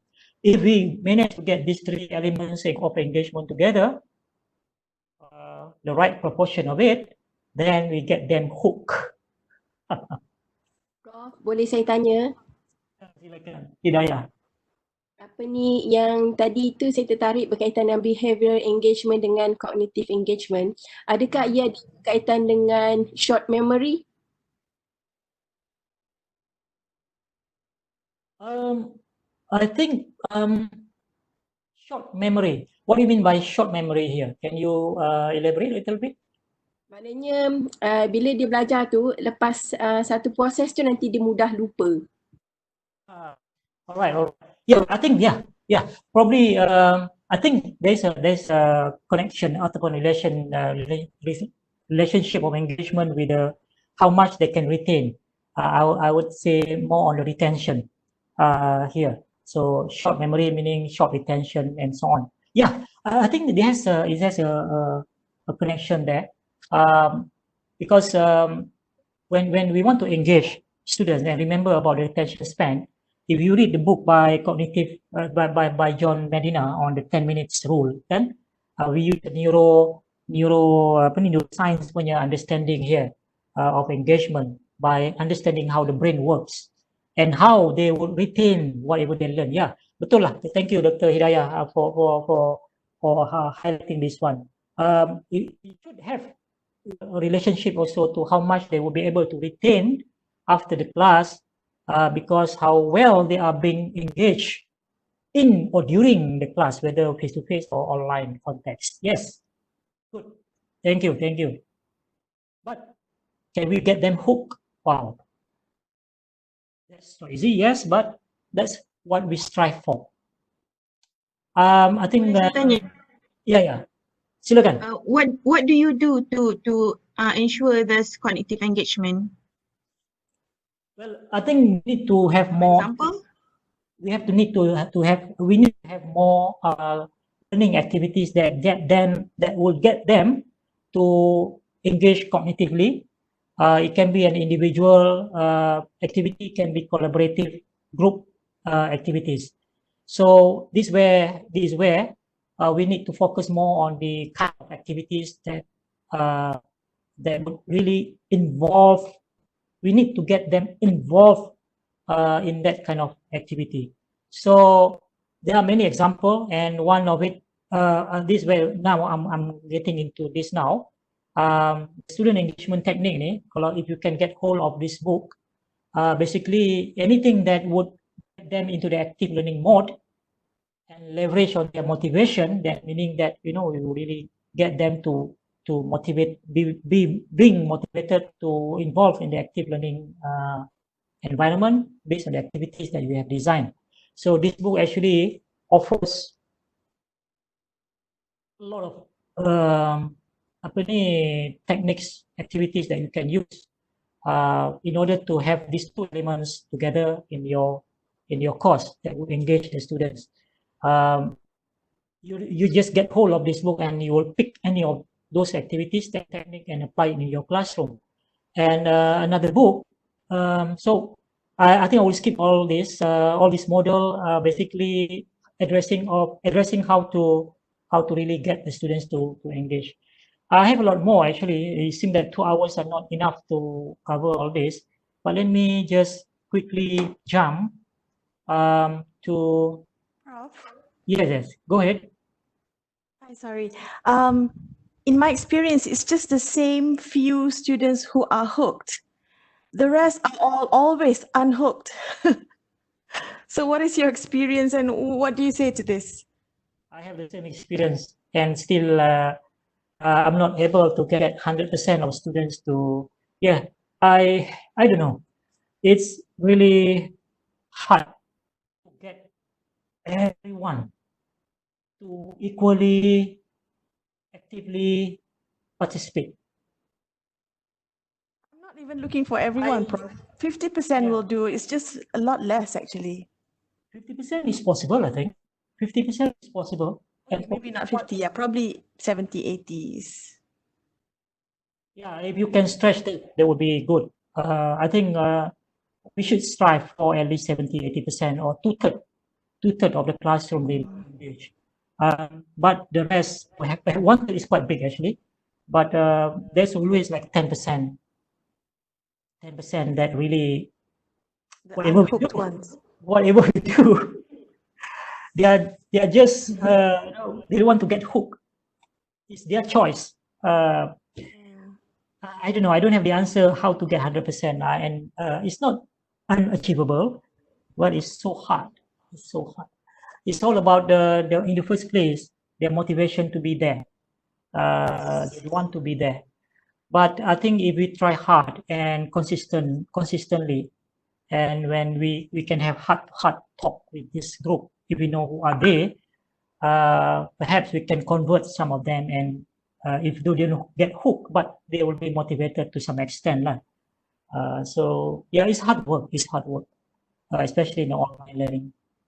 But yeah, so I don't have the definite answer to really get 100%. But if you're talking about engaging 2/3 of them and get them 50% them get hooked, and 70-80% of them really motivated, so I think that will be considered successful, kind of, you know, successful. Our online learning or online course is successful, all right?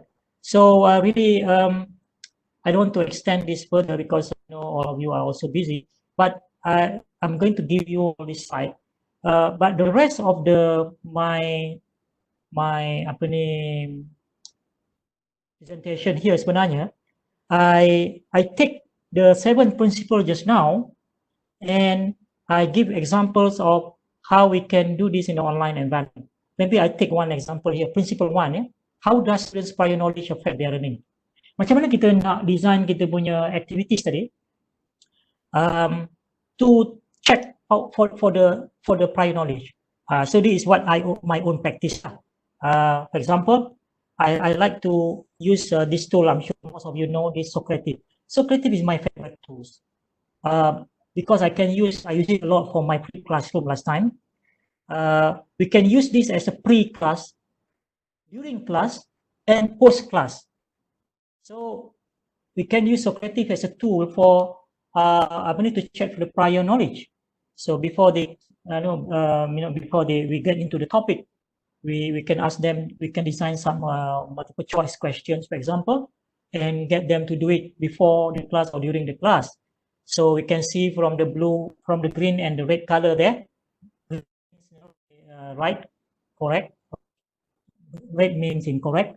So if you see 50% is red and 50% is green, or 80% is red, 20% is green. So meaning that in terms of prior knowledge, it's not that much. So you know where they are. So you want to establish the baseline of your prior knowledge so that you can kind of strategize your delivery now based on that prior knowledge.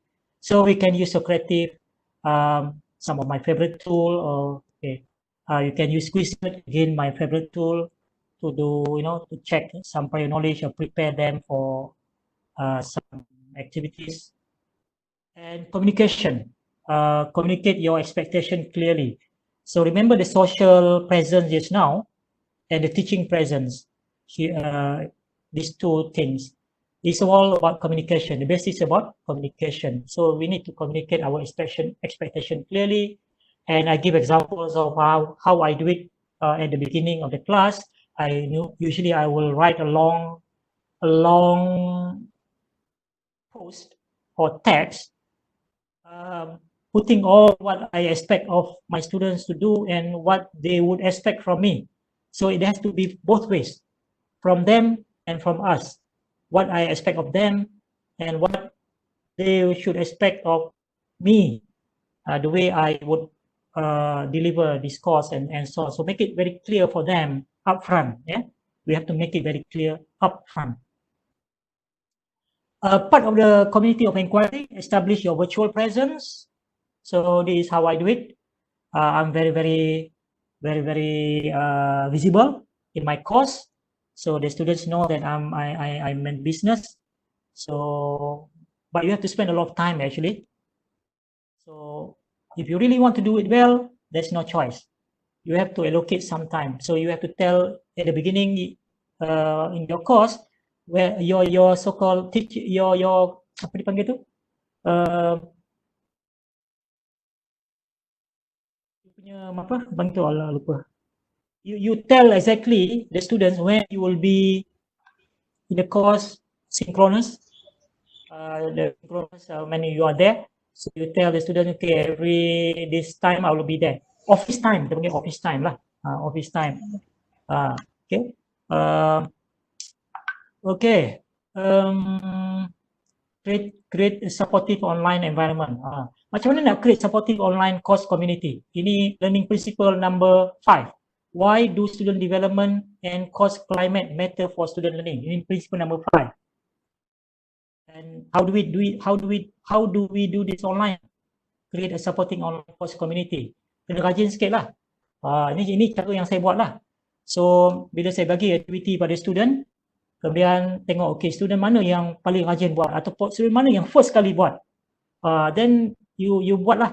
For that particular week student ni aktif. Macam McDonald buat tu kan atau KFC buat. Apa ni panggil apa tu workers of the week apakah. So ini kita panggil lah student of the week. So kita buat lah. Ini actually short video ni. Saya buat ni. Congratulations Imam for being the most active student for this week. Keep up the good work. Learn is messy. Then you see the clicks, the fans will encourage them to bagi support kepada kawan-kawan dia yang telah terpilih tadi. So that's how I do it. So I use certain application just using my iPad on the phone on my iPad yang ni I buat. Yeah. Student of the month, in addition to student of the week, student of the month. So you can do this everything online to always motivate your students, to encourage your students, to give instant gratification to the student. Okay, macam ni. Seronok tau student. They all really appreciate. Thank you Prof Karim. I love the fun environment in your classes. At the end of the day, a good teacher helps to bring out the best in his or her students. Tapi dia pun tak tahu kita korbankan masa kita untuk buat benda-benda macam ini, kan? Tapi itulah pengorbanan yang perlu kita buat. So, banyaklah lagi. So, saya rasa cukuplah. Banyak ni nak share ni ya. Tapi 2 jam tak cukup sebenarnya. Bolehlah saya buat 2 jam, tapi saya nak bagi more kat sini. So you all go through lah ya the PowerPoint is, but I want to open to maybe 10 minutes Q&A. The rest you can explore here. I give you more than satu maybe last sekali saya nak cakap pasal ni tau. Since sekarang ni kita dah buat online course dan people are now are more familiar now dengan online, why not sekarang ni invite speakers, experts in your course. So kalau macam saya teaching food processing kan, actually I've done it many times lah sebelum ini pun. You know, I've started invited expert from industry in my class many years ago dah. I started that. Yeah. So you can now invite expert in your class instead of you only. So you invite people because very easy now. People get online and spend half an hour, 1 hour to share dia punya industry expertise, experts, panggil industry expert dan sebagainya lah into your course. That will bring value or add value to your online course and bring additional experience to the students. Alright, so I think I will probably stop here. So much more. So ni, tapi everything back to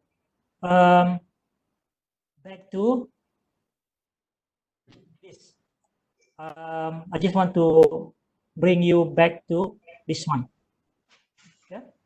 The 7 principles of 7 research-based principles for smart teaching, understanding how learning works. Kemudian kita sesuaikan dengan the online, the context of online environment. Okay, so I guess finally sekali feedback. Run through feedback, and remember avoid cognitive overload. So finally, take home message: mindset, skill set, practice. Kalau mindset tak berubah, yang lain-lain susahlah kita nak buat. The bottom line is always understanding about learning. Have a content and learning design strategy. So kita mau tak mau kita kena belajar sedikit tentang instructional design. Once we understood the adult learning principles, saya rasa kita kalau if you get hold of the book, that 7 principle tu cukup lah. And then kita sesuaikan dalam the context of online. Have a content, a learning design strategy. Then the element of engagement is very, very important because it's related to also the retention, learning retention, and so on. So I like to finish with the quotes. By 3 methods we may learn wisdom. First, by reflection, which is the noblest. Second, by imitation, which is the easiest. And third, by experience, which is the bitterest. Stay safe, everyone. Don't take for granted. I can see now people are now going out quite freely, but I'm still very cautious. So stay safe. And again, probably if you've been following my presentation, my last 2 favorite slides is this one: stay hungry, stay foolish. Stay hungry means keep on learning. Stay foolish means keep on innovating, do crazy things. And for me, always stay strong. Doing online course, creating online content, creating videos, lot of time needed, very time consuming initially, especially if you are not yet master all the tools and so on. I've done this for a long time, so for me it's almost like doing it on the fly, but still I need time. So you have to be strong. You have to be strong. That's why I say stay strong. And before I forget, I would like to invite all of you, if you are on Facebook, please come and join us in this new group which I have created. It's called Global Community of Content Creators and Live Streamers. Please join this group because this is where we have that community where people sharing their own, their passion, their interest, and we help each other, we share resources and so on. So this is a call to all of you to join this community, because once you are in this community, semangat kita ni turun naik, ya, semangat kita ni turun naik, motivasi kita pun turun naik. Tapi kalau kita berada dalam community yang masing-masing constantly support each other, constantly motivate each other, so semangat kita akan sentiasa tinggi, ya, semangat kita akan sentiasa tinggi. Itu sebab saya memang sangat menggalakkan kita berada dalam community seperti ini. Satu lagi is Aspiring Young Academic. So I like to invite all of you, joinlah this community, because I'll be there every day to support people, to share content, you know. And I do live streaming every day about 5:30 macam tu. It takes a lot of my time, but it is something that I can do to really help people. Yeah, and that's the slide. So please take the picture of this because you want to get that link, those links. The first link is this PowerPoint. So you have access to all the PowerPoint slide yang sempat saya share dan yang tak sempat saya share.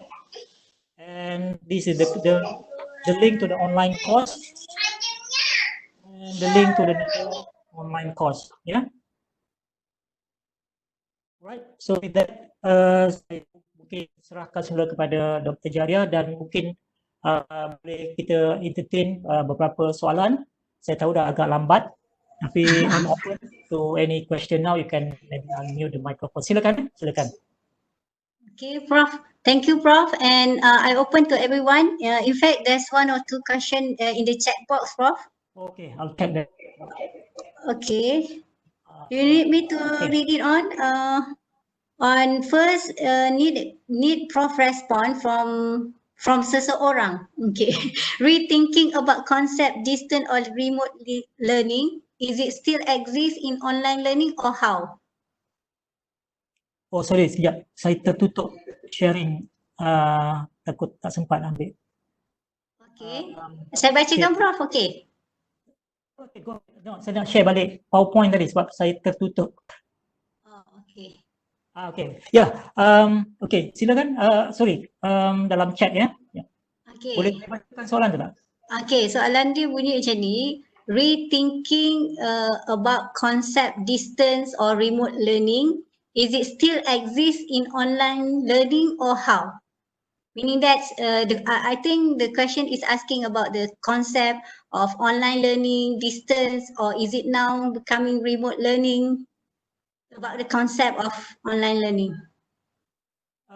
Well, whether you have been doing ODL or whether you're coming from full-time kind of full-time face-to-face course, there's always room and opportunities bila kita design kita punya online our course for the online learning, online environment. Great opportunities to be creative and rethinking the whole design. In fact, kita boleh buat makeover, ya, makeover daripada apa yang kita buat dalam kita punya face-to-face class. Atau even sebelum ni kita dah ada buat as part of blended learning dalam kita punya LMS. Tapi bila kita create a proper kind of online punya ni, this is a time where we can revamp the whole thing. So ambil peluang inilah pada saya untuk really do the so-called rethinking of the whole thing, how best to design it based on the learning principle macam tadi the seven learning principle tadi tu, and how do we translate that each one of that. Okay, prior learning, macam mana kita nak assess prior learning? Oh, mungkin kita boleh guna tool yang ni, yang sebelum ni kita tak pernah gunakan pun. Itu yang saya masukkan rethinking tu. So, ada lagi soalan? Ada soalan lagi yang ni. Prof, we agreed all about online is effective and successful online, which we can study at our own pace and fits in our lifestyle, engaging and interactive communication. But Prof, most students who studied online enroll in an online program only take one course at a time. This will make it easier to focus and get clear understanding about the course. And once completed a course, the student can take another one. So if apply online in the semester, students have to take several courses simultaneously, not only learning, but have to take all the assessment. All the assessment, just imagine 5 to 6 assessment per course, which can lead to stress, demotivate, and etc. What do you think, Prof? Or how students will cope with online, or should one course at a time or one or two courses at one time? So what's your opinion about the online learning itself? Soalan yang sangat relevan tu. Bayangkan kalau katakan dalam keadaan sekarang lah, di mana we go online sampai hujung hujung tahun ni kan. So let's say the student take 5 courses, itu yang tadi soalan tadi tu. Kemudian semua kursus tu tersebut pensyarahnya pun semua hebat-hebat dan memang very enthusiastic. So dia pun start create macam-macam, asking the student to do macam-macam learning activities, task, assignment. Dan sudah kena buat 5 ni. So ini memang kita dapat feedback ni daripada yang UTeM punya ni. So dia orang kata we cannot cope. There's so many things yang we need to do at the same time. So dia orang kind of not very happy. They are not very happy. So both, I think the students dengan lecturers sekarang ni, this is a new thing for most of the students and most of the lecturers. So that's why I kata dua parties ni need to the mindset tadi tu. Satu, the change in mindset. The students have to be now adopt and adapt to the new learning environment, the new way of learning. They need to be more self-regulated, self-directed. Itu sebab kita tekankan tadi tentang student pun kena change the mindset, bukan lecturer saja, both. Student pun kena faham bahawa this new way of learning, a new culture of learning. So I need to kind of adopt this and adapt to my own environment, my own capacity. Untuk apa orang kata menyesuaikan diri dengan kaedah pembelajaran yang baru ini. Lecturers pula at the same time always be mindful of the cognitive download tadi tu, cognitive overload. So how to get it right. This is where I think bila kita design tu, kita dapatkan feedback daripada student. Is it too much? So kena ada coordination. So this is where we need to work with other lecturers yang mengajar kursus-kursus lain dalam program kita itu. So this will take time to learn how to target at the not too much, not too little, not too much, and then always get feedback from the student and learn what would be the best level that not exceeding that sampai kita mencapai cognitive overload, membebankan terlalu banyak sangat kepada student. Kemudian there should be some penyelarasan selepas ini supaya kalau semua orang nak buat online ni, jadi kita perlu pastikan supaya tidak terlalu membebankan kepada student nantilah. So there will be some coordination on the side of the lecturers as well for the whole program as well. Kita perlu melihat ini sebagai secara holistik lah, ya. Jawapan yang panjang dan mungkin tidak juga memuaskan hati, tapi itulah saya rasa perlu. Get the point, Prof. Sometimes bukan student je yang overload, staff pun overload. Online meeting ada 4-5 session, parallel session sekarang. Screen kena ada 4. Itu sebab saya kata mindset tadi tu penting. Perubahan dalam mindset kita, mindset student pun kena change juga. Okay, insyaAllah we will look into that on 8 June, Prof. We have Prof. Rosna to look on the empowerment for student learning. Okay, there's one more needs Prof punya. Boleh ke Prof ni 12-17 lah? Boleh sikit lagi? Habiskan? Saya okey. Okay. Ada satu soalan daripada Dr. Norihan Hamid ni. Which one is better in your opinion, asynchronous or synchronous style? Synchronous dengan asynchronous. Async dengan sync. Which one is better?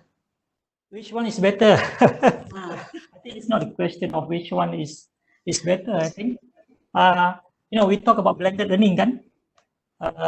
Yes. Kita kena sekarang ni tengok blended learning in a wider apa orang kata in a wider perspective tau. Biasa bila sebut blended learning ni orang ingat kita blend face to face dengan online aja. Itu satu aspek of blended learning. Blended learning juga boleh difahami dengan kita blendkan different strategies, different approaches. Kita blend the synchronous dengan asynchronous. So how much a component of synchronous dengan asynchronous, again back to kita punya design tadi, how much that the students can cope kalau kita buat banyak synchronous. Sebab students ada masalah dari segi connectivity, so I think it's not a matter of which one is better. I would think that in any good online course, the large part would be asynchronous, and much of the activities can be done during the asynchronous mode, and that can be in individual activity or collaborative activity. But at least I would think, because the teaching presence itu, remember the teaching presence dalam community of inquiry, the teaching presence can be asynchronous, meaning that kita boleh masuk bila masa. Kita tak payah bagi tahu tu student bila kita nak masuk pun, tapi kita akan monitor dia punya discussion, activity, kita boleh buat intervention, kita boleh sampuk sedikit, kita boleh bagi kita punya input sedikit, tapi asynchronous.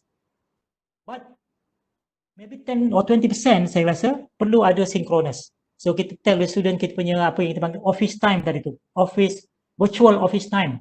So tell the student, okay, every sekian-sekian masa, waktu ini, hari ini, I'll be there for 1 hour or 2 hours. So this is a time where we can have real-time engagement. So kita boleh ada discussion dan sebagainya. I would think 10 or 20% tu perlu ada synchronous punya ni lah. Okay, Prof, thank you.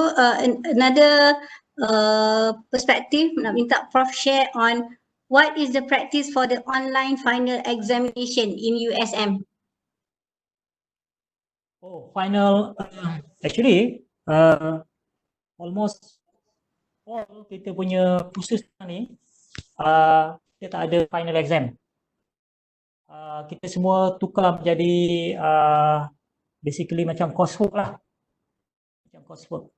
So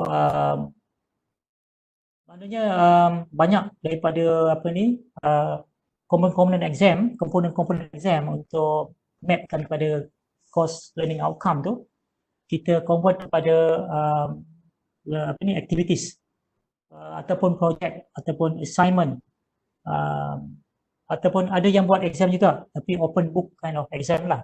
I think about 10% kot yang still kena ada some component of exam tapi dia buat sebagai open book test sebab tidak ada cara untuk kita buat authentication dan mengelakkan cheating dan sebagainya, tak ada proof method. So those yang opt for 20% komponen. Kalau nak buat exam cuma boleh 20% saja. 20% saja apa ni daripada the whole thing, komponen exam tu 20% saja. Dan khusus yang buat final exam pun I think about 10% saja. Itu pun through open book kind of exam. Kita ada guideline. Kita ada guideline.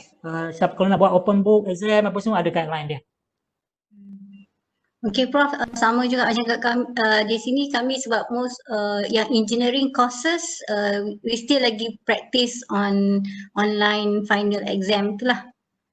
Okay, yeah. Okay. Because of the EAC punya issue yes, lah. requirement, yeah. Okay. Kami pun macam tu juga lah yang buat exam open book apa semua tu yang EAC punya lah.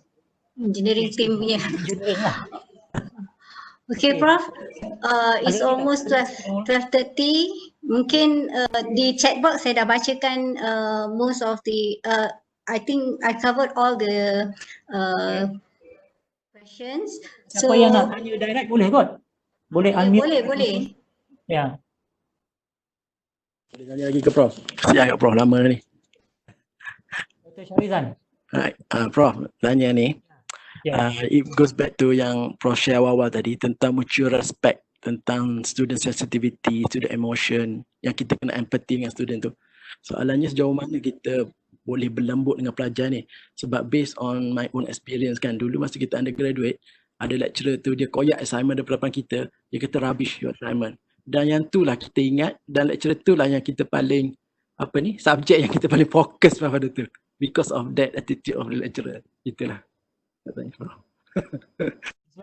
Orang from psychology, education psychology boleh jawab kot. I'm not probably qualified to ni. Tapi ini from my own belief lah ya. My own belief lah.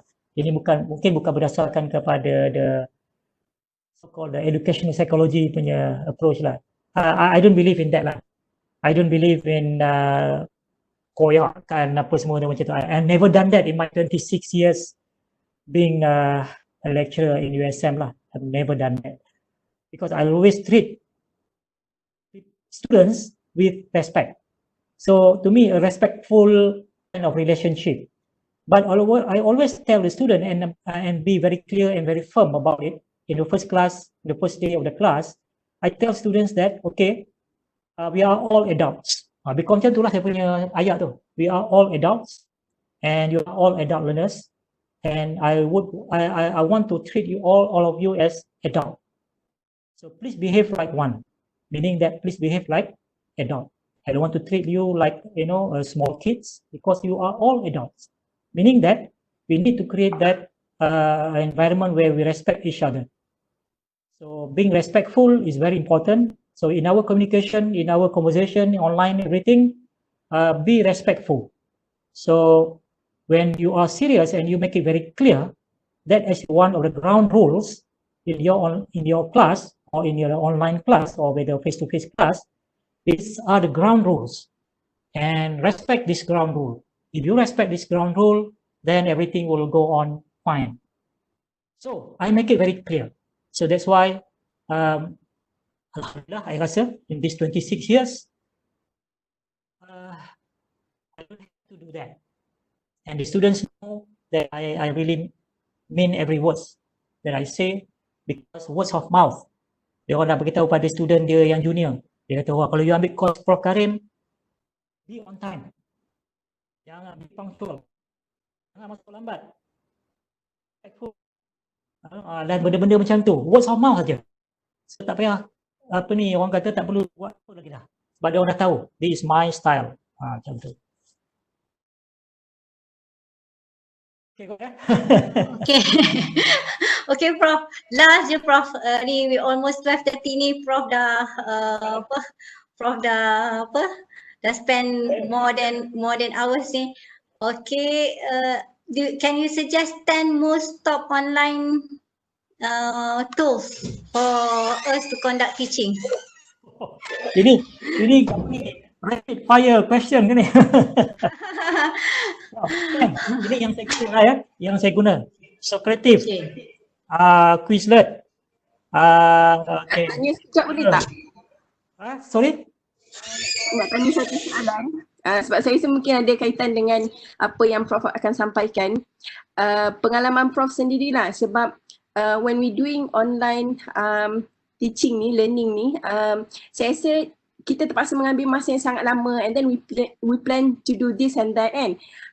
Tapi at the end because of time kita rasa macam kita tak dapat nak buat apa yang kita plan tu. So mungkin pernah tak Prof mengalami situasi yang seperti itu dan what did you do to cater learning process for that week for the students? Bukan saja. Minta maaf kalau ni saya rasa laptop Prof dah 100% dah boleh charge laptop tu. 100% charge. Saya nampak pada yang end of slide tu slide Prof kan 100% charge dah boleh apa tarik keluar lah. Oh, okay. Alright. Okay, tarik keluar. Okay, ya. Ya, bukan saja pernah tapi selalu.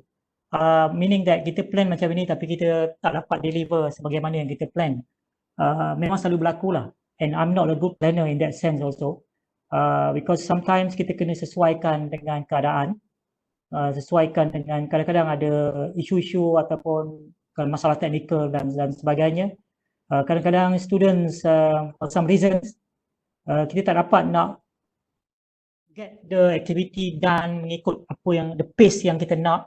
So instead of kita dah plan untuk buat 3 aktiviti dalam session tu tapi kita hanya boleh buat 2 sahaja. So yeah, kita kena improvise lah. The word is improvise. From time to time kita kena improvise. Kadang-kadang kita terpaksa mungkin bawa yang ini untuk ke sesi kelas yang akan datang sebab benda ni penting tapi saya tak dapat cover time ini. Macam hari ni lah. Memang saya nak cover memang lebih banyak daripada apa yang saya rasa saya boleh deliver. Tapi saya tahu saya tak boleh deliver semua. That's why then I let you to have the PowerPoint so that you boleh ni sendiri dan resources yang lain yang saya bagi untuk complement macam tu. So yes, sometimes like 20% of the time that tak dapat buat seperti mana yang dirancangkan atau sebab-sebab tertentu. So maknanya kita kena improvise atau kita boleh bawa benda ni ke dalam kelas yang berikutnya. Begitulah. Memang terpaksa improvise from time to time.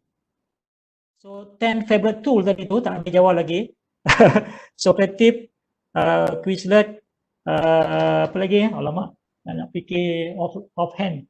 Apa yang saya selalu guna saya guna untuk screen recording or a quick feedback, a quick response to the student. Kadang-kadang saya malah nak type panjang-panjang. Saya selalu gunakan Loom Pro yang saya ada dalam saya punya web browser. So klik aja. Yang ni saya selalu buat ya. Kadang-kadang saya malah nak jawab panjang-panjang. Nak type. So okay. Untuk menjawab soalan ini bla bla bla bla. Kadang-kadang saya share screen ke apa ke dalam 1 minit 2 minit aja dan bagi link kepada video tu. So one of my favorite tool ni Loom, which one click je dalam browser saya boleh dapat apa ni, a quick way of responding to students. Create a video. Gunakan Loom. You all tahu kan Loom ya? I hope so. Loom, Loom. Dan sekarang ni Loom Pro boleh dapat free. Dia orang bagi free because of this COVID-19 ni. Kalau tidak kena subscribe ya. So Loom Yang ketiga. Yang keempat, I love Canva untuk buat grafik apa ni semua ni. I subscribe to Canva. Another one is Genially untuk interaktif gambar rajah diagram community of learning tadi tu. Kalau you all pergi kepada link tadi tu yang interaktif, bila klik ni keluar ni tu. Saya guna Genially. Genially. Okay, nombor 6 apa? Tak boleh dapat 10 lah. Offhand ni. Genially. Prof tu cukup lah tu Prof. Cukup ya. Okay. Yang satu tu Prof, apa tadi yang untuk create graph tu? Genially. How to spell it? Genially. ALLY. Itu bukan graph, itu interaktif. Oh, that's very good tu. Itu saya subscribe itu. Itu interaktif diagram, interaktif presentation, interaktif macam-macam interaktif lah.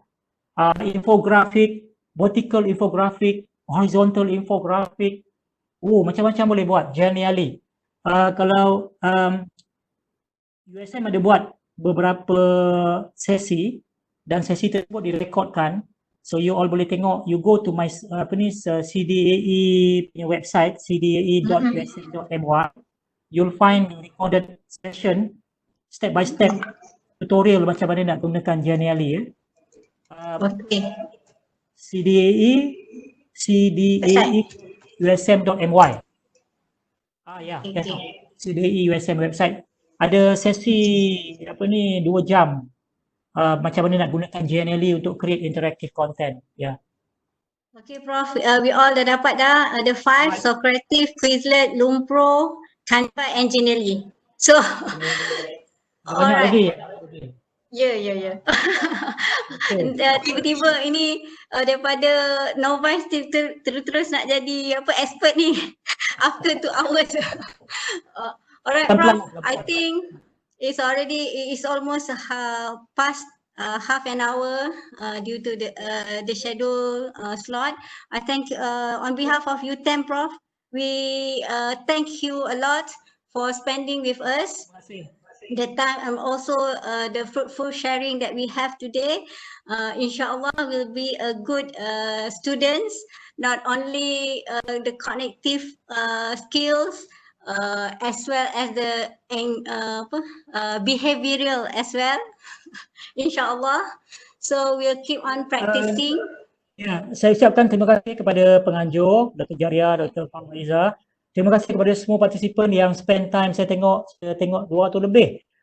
Saya harap 2 jam atau 2 jam lebih ni tidak sia-sia dan bermanfaat. Saya tak dapat cover everything. Kalau I can talk about 4 hours actually for this topic sebenarnya. Tetapi slide yang diberikan dan resources lain yang saya berikan, saya harap dapat menggunakan you all semualah. Ini satu perjalanan yang jauh untuk proper online learning. Jadi perlu banyak kesabaran dan pengorbanan. Tapi kita perlu ingat bahawa ini semua untuk kebaikan bersama pelajar kita, untuk kita sendiri sebenarnya, untuk menyenangkan kerja kita kemudian nanti. Dan yang paling pentinglah untuk memberikan pengalaman pembelajaran, learning experience yang hebat kepada student kita, dan itu akan membawa nama Universiti UTeM lebih jauh lagi pada masa depan. Inshallah Prof, we at CAES here led by Prof Faiza, our director, another one of my colleagues, Prof Madia, Dr. Mariam, and me myself as well, all the technical. We have Encik Isham, we have Puan Nuraini, we have Mariana, we have Isham, and also Noni, that is keeping the platform running for training for these past 3 or 4 weeks.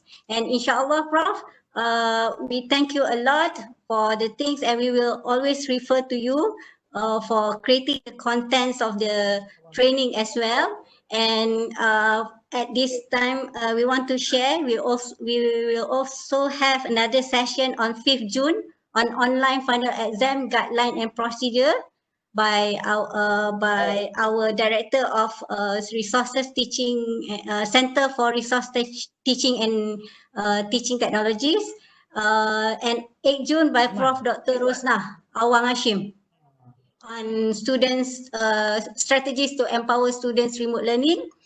And by 10th June, inshallah, we will have our VC, Vice Chancellor, to talk on defining and addressing the new norm, academia at UTeM, inshallah. Prof. Dr. Raha, inshallah, Prof.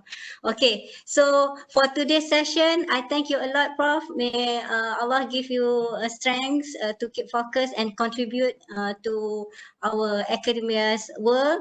And we look forward to meet you again, inshallah. And thank you to all participants as well. Thank you. Thank you. Thank you. See you, Prof. Okay, bye-bye. Assalamualaikum. Assalamualaikum. Salam.